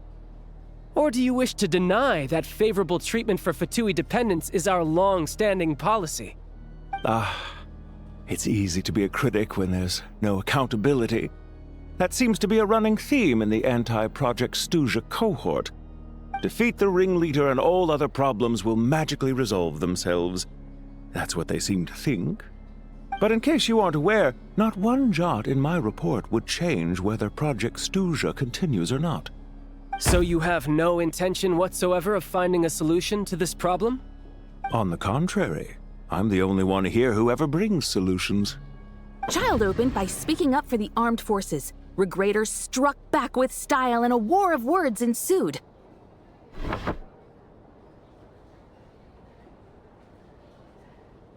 Our reporter was live on the scene to get the audience's reaction as it all unfolded.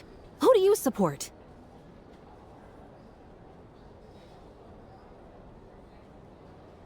The people have spoken!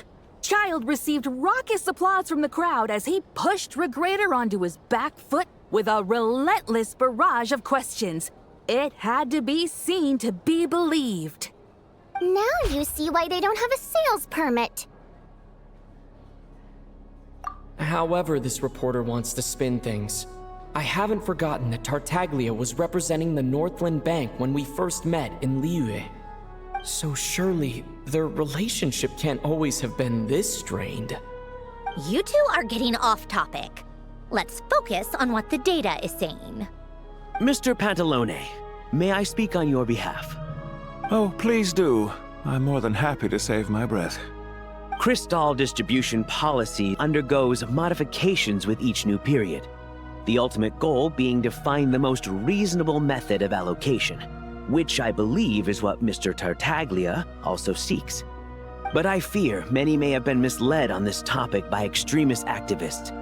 To clarify, Project Stuja is not the root cause of the problem. It is merely a framework for resource distribution. The most recent reports all point to Snezhnaya's resilience and adaptability during this period of fine-tuning, and give clear indications that a distribution framework is improving with each iteration. To make drastic adjustments without first considering the risks would likely do more harm than good. It would be a waste of the hard-won experience we've gained to date.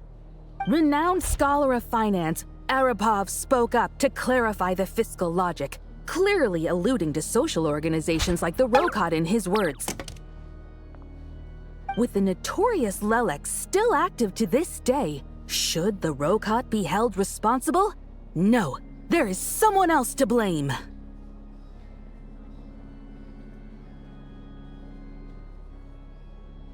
She's just rephrasing what Mr. Pantalone said. The Rokot are the critics he accuses of taking no responsibility for their actions. As for Lilik, you won't have heard of him yet. He's currently the most famous member of the Rokot. Well, more like infamous. Ending Project Stuja has become an obsession for him. Unlike the more decent ones among us, he believes that votes in the Vetcha are all that matter.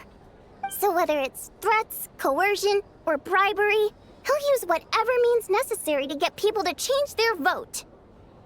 And since we're already on the subject, what do you think of Lelek's methods? Are you for or against? Yes, don't we all? Lelek supporters grow in number by the day. We stand with Lelek. At least someone here wants to take this discussion seriously. I've been considering that issue myself. What you really need is more precise regional data, right? I think it would be easiest to let the Fatui handle it, since they're already in charge of Crystal shipments anyway. We may as well get them to collect some data while they're at it. Whatever you need, you can ask the Fatui to look into it for you. In terms of supervision, I think the Druzhna would be a good fit. I had hoped to discuss this with Miss Vesna, but sadly, she's not present. I will be happy to take a note of your suggestions and present them to Commander Vesna for a decision upon her return. The Commander has always taken a keen interest in Project Stuja. However, given the Druzhna's demanding workload, I'm afraid it may prove difficult for them to provide any practical support. Let us refrain from jumping to conclusions until a concrete and actionable plan is in place. My apologies, Lord Rooster. There are numerous issues to address here, including manpower, time sensitivity, and reporting lines. Nevertheless, I support drafting a proposal. Follow the usual procedure, and it can be raised as a new motion for all parties to evaluate at the appropriate time. In that case, I'd like to share one thought before the proposal is drafted. The issue of time sensitivity was raised just now, which I presume relates to the official reports. In fact, the Energy Commission already collects regular statistics on each urban center and its surrounding area. Would these be of any use? That's a good idea. I read every issue of Sviet Lolaidovka's report, And although my focus is mostly on the section about equipment operation, the energy consumption statistics also yield a lot of insights. Be that as it may, does no one see an issue with using local data to determine crystal quotas? In the long term, it seems like a very risky solution. Not if they are used purely for reference. So long as we have the report from the Northland Bank's headquarters to corroborate it, no one will be able to fool me. Very well then. It appears that this arrangement is acceptable to all parties. Yeah, sounds good to me. The members reached a provisional consensus on the issue of improving treatment for Fatui soldiers.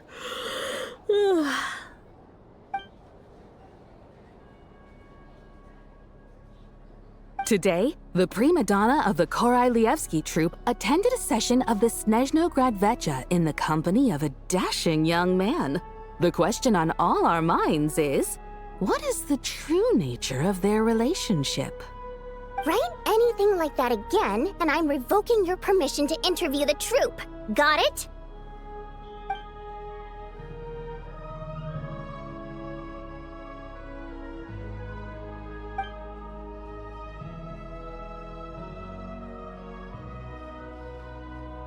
Now then, if there are no further contributions from those present, we shall proceed to the final vote.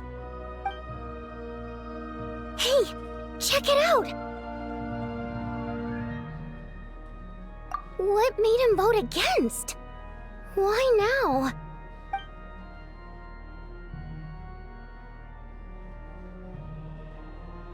The votes have been tallied. Those in favor of continuing Project Stuja total 61%, securing a clear majority. That was too close. The margin has shrunk yet again. Chuganov was a huge loss. I'll bet Lelek is behind this. I wonder how Pulcinella will respond this time. Chuganov. I see. Lelek strikes again. Yes, go, Lelek. Once Project Stuja is defeated, our unwavering support at Bring Out the Kvass will finally pay off when we make our comeback. I can taste our victory already! In accordance with the result of this vote, Project Stuja will remain in effect until the next Vecha period. Finally, may I remind us all, we debate only for the greater glory and solidarity of our nation.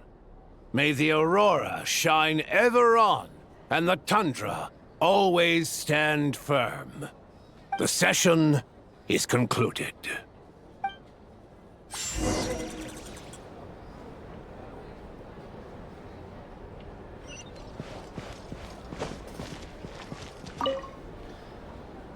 I have to say, I really wasn't expecting Chuganov to vote against Project Stuja. Well, in principle, Snezhnaya's business and political elites ought to be the ones least likely to oppose it. As we heard, Project Stuja is basically just a resource distribution framework that requires everyone to cut back during the winter. But even if the policy got cancelled, the Tsaritsa's energy needs wouldn't suddenly go down. The extra demand from the public would have to be filled from somewhere. So logically, the factories would have to take the hit. I got a letter from Mr. Mitya just before today's session. He said he's confirmed that there are issues around overtime and excessive energy consumption at the Iskra manufacturing plant. In a situation like this, once the Rooster receives the report, he'll order the factory to halt production and submit to an investigation before issuing a penalty. But that's a week-long process, and thus didn't make it onto the Vecha agenda this time. I don't think he suspects anything so far. Exactly. And as you know, he's a very selfish person. I was originally gonna try and flip him after he received notice of the official sanctions. My plan was to convince him that the whole thing was completely unfair. Rather than just sit back and take the hit while his factory stopped production, he'd be better off voting to end Project Stuja.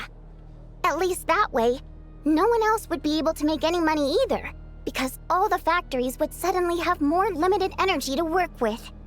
But now, he's already voted against it. Which means someone must have used more forceful means to change his vote. Just like with everyone else who flipped.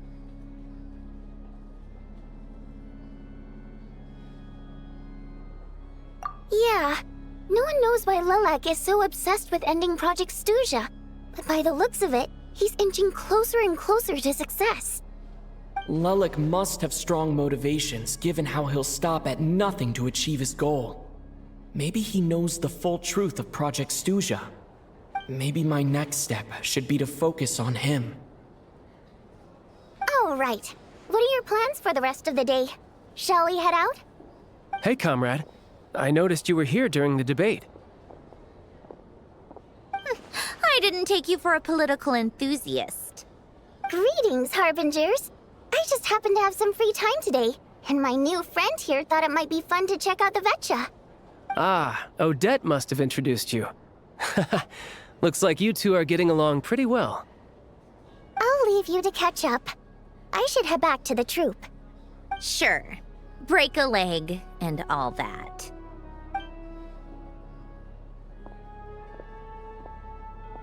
Thought it might be fun to check out the Vetcha, did you? Things are never that simple with you, Traveler. There's no way you're here for kicks and giggles. Tell me I'm wrong.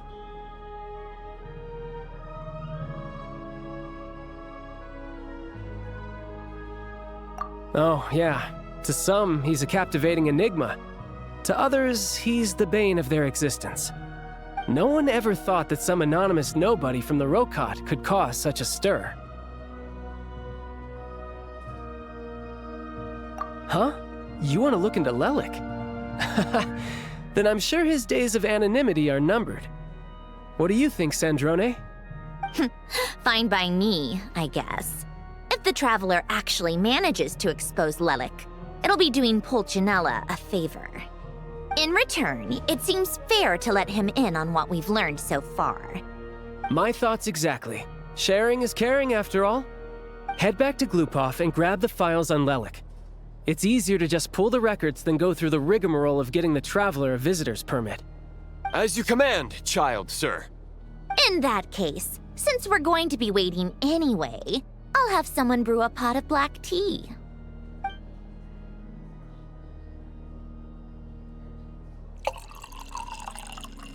One common thread among the many incidents Lelik has been involved in is that the victims are all too scared to share any real information about him. Clearly, he must have threatened them in some way. His modus operandi is to silently infiltrate the scene and leave a threatening letter behind. But neither the letters nor the crime scenes ever yield any clues to his identity. So all these files have to offer are short statements by the people affected. They don't give us a lot to go on. If nothing else, it shows we're dealing with a trained professional who's versed in counter-surveillance. Yes, and to that point, he often strikes in highly secure locations. The victims are high-ranking and influential people who take their personal security very seriously. Somehow, Lelik slips right into their rooms without making a sound. There's never any eyewitnesses, nor the slightest trace of a break-in. If he can get in and out undetected, it means he can strike without warning. Not that that's ever happened so far, but the thought is enough to scare these people sleepless. It's hard to believe that a human being could pull this off flawlessly every time, so they switched the focus of the investigation to Faye. Unfortunately, no one's found anything yet. Careful, don't underestimate me. Although truth be told, I'd probably find it hard not to blow my cover. Direct confrontation is more my style. We haven't ruled out the possibility of Lelik being human. It's just, there can only be a handful of people in all of Teyvat who'd fit the profile. Faye, on the other hand, plenty would have the ability, but few would have the motive. No, not as strong as me. You'll never find the culprit with criteria like that. Let's go with a little weaker than me. Oh, you hit me right where it hurts. I'll admit, he's strong and meticulous. But can we at least limit this to candidates who have something to do with Snezhnaya? He's just trying to find a reference point. Stop getting fixated on who's stronger than who. But that's the most important thing. In my opinion, anyway.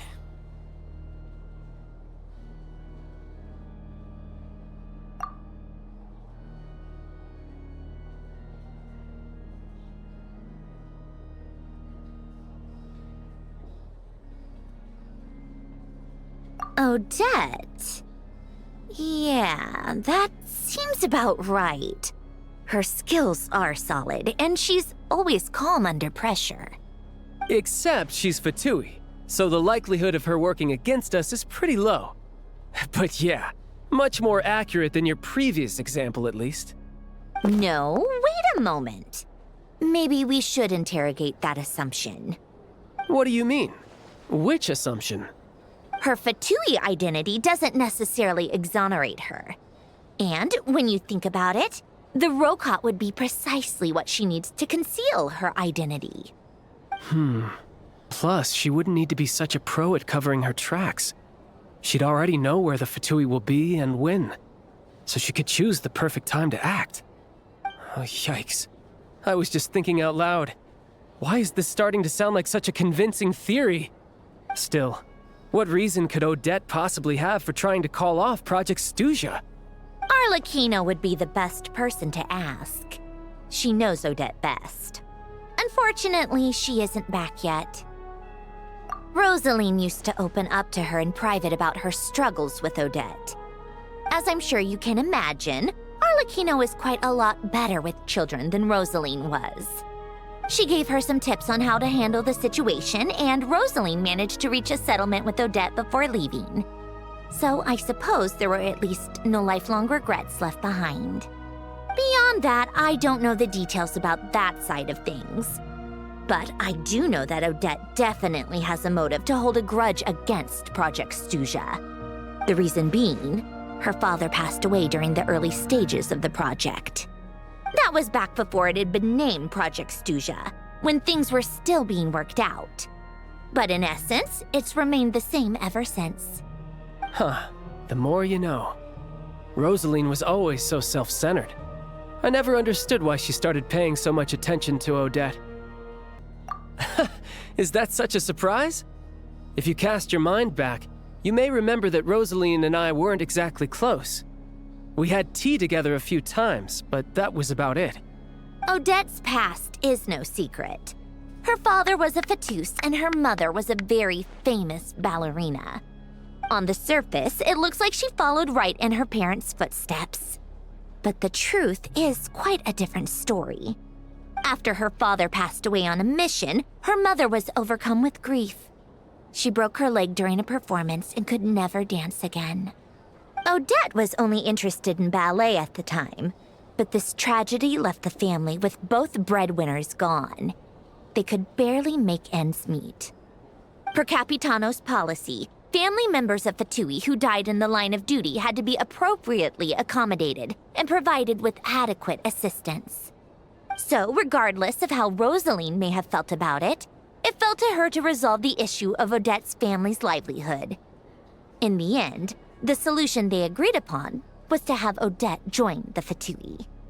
Right, because the alternative would have been a one-off compensation payment, I guess. In that sense, joining up was definitely the better option. Still, she must have had mixed feelings about it, right? If she doesn't even like the Fatui. It's just a theory, a possibility. But as a motive for Odette to become Lelik, it holds up. That said, I have no idea where Odette's head is at right now, or what her conflict with Rosaline was about. Plenty of people were on bad terms with Rosaline. I have no intention of trying to figure it all out. Yes, but there's not much point in discussing that now. Yeah, back to Lelik. Since our investigations so far have turned up next to nothing, we've got nothing to lose by trying a new angle. Funnily enough, Tonya and I had actually made plans to go to the theater tomorrow to watch Odette's rehearsal. Unfortunately, thanks to this Lelik situation, I'll be stuck working overtime again. Which means you can go in my place. No point wasting the ticket. Plus, you'll get to meet Tonya. Spirit Seeker. Quite the classic ballet. It was passed down through Odette's mother's family for generations, though it hasn't been performed in years. But Odette's been practicing it diligently, and it's finally ready for a return to the stage. Excitement is through the roof. Tickets for the official performance sold out long ago. Tonya's excited for it too. She's desperate to see it no matter what. Personally, it's not really my kind of thing, but since she's my little sister, I had to figure something out. I've actually seen it several times before. The story's pretty straightforward. The lead character follows a trail of clues left behind by a spirit, gradually recovering her memories along the way. It's a tale of love and regret. So not exactly reinventing the wheel, at least by today's standards. But when that classic melody kicks in and the lead character begins to dance, it always gets me. It really is beautiful. Not an easy dance to do justice to, though. I know it's always been Odette's dream to perform this piece, but I'm not sure she's really ready. In that case, I think that even if she is Lelik, we should wait until her performance is over before we respond. I'll let you take it from here, comrade. Sounds like you've made a ton of progress today. It's good that everything's going so smoothly. Next step is to head back to the theater and get a clear answer from Odette. Either way, Paimon doesn't get the sense that she's a bad person. Sure, she might have done some pretty extreme things, but Paimon bet she has her reasons. Maybe this is going too far, but with everything she's managed to do so far, wouldn't it make more sense in theory to be even more, heavy-handed? Why leave a letter when she could, well, we know there are plenty of other ways to keep people in line, right? The point is, she could have gone further, but she didn't. So, if it is her, she's got some principles at least. Yeah! Well, all you can do is follow the facts wherever they lead. No change, really. But that thing Paimon told you about yesterday? Paimon feels like she can sense it more clearly now.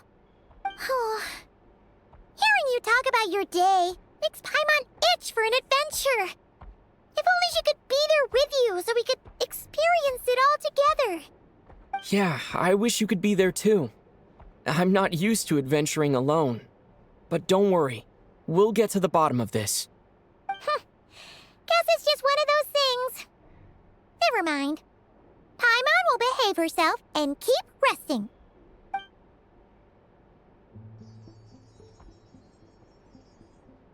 If Odette is Lelik, she may well have inside information on Project Stuja. Her father was involved with the project's early implementation and tragically died in the process. Now, she's dedicated herself to bringing it to an end. It's hard to imagine she could have gotten this far without knowing anything at all about the Tsaritsa's true intentions. When she spoke to us as a member of the Fatui, how much did she let on? And how much was she hiding? Only time will tell. Maybe tomorrow, everything will be answered. Hey look! It's snowing! Could be a tough day ahead. Make sure you wrap up warm tomorrow.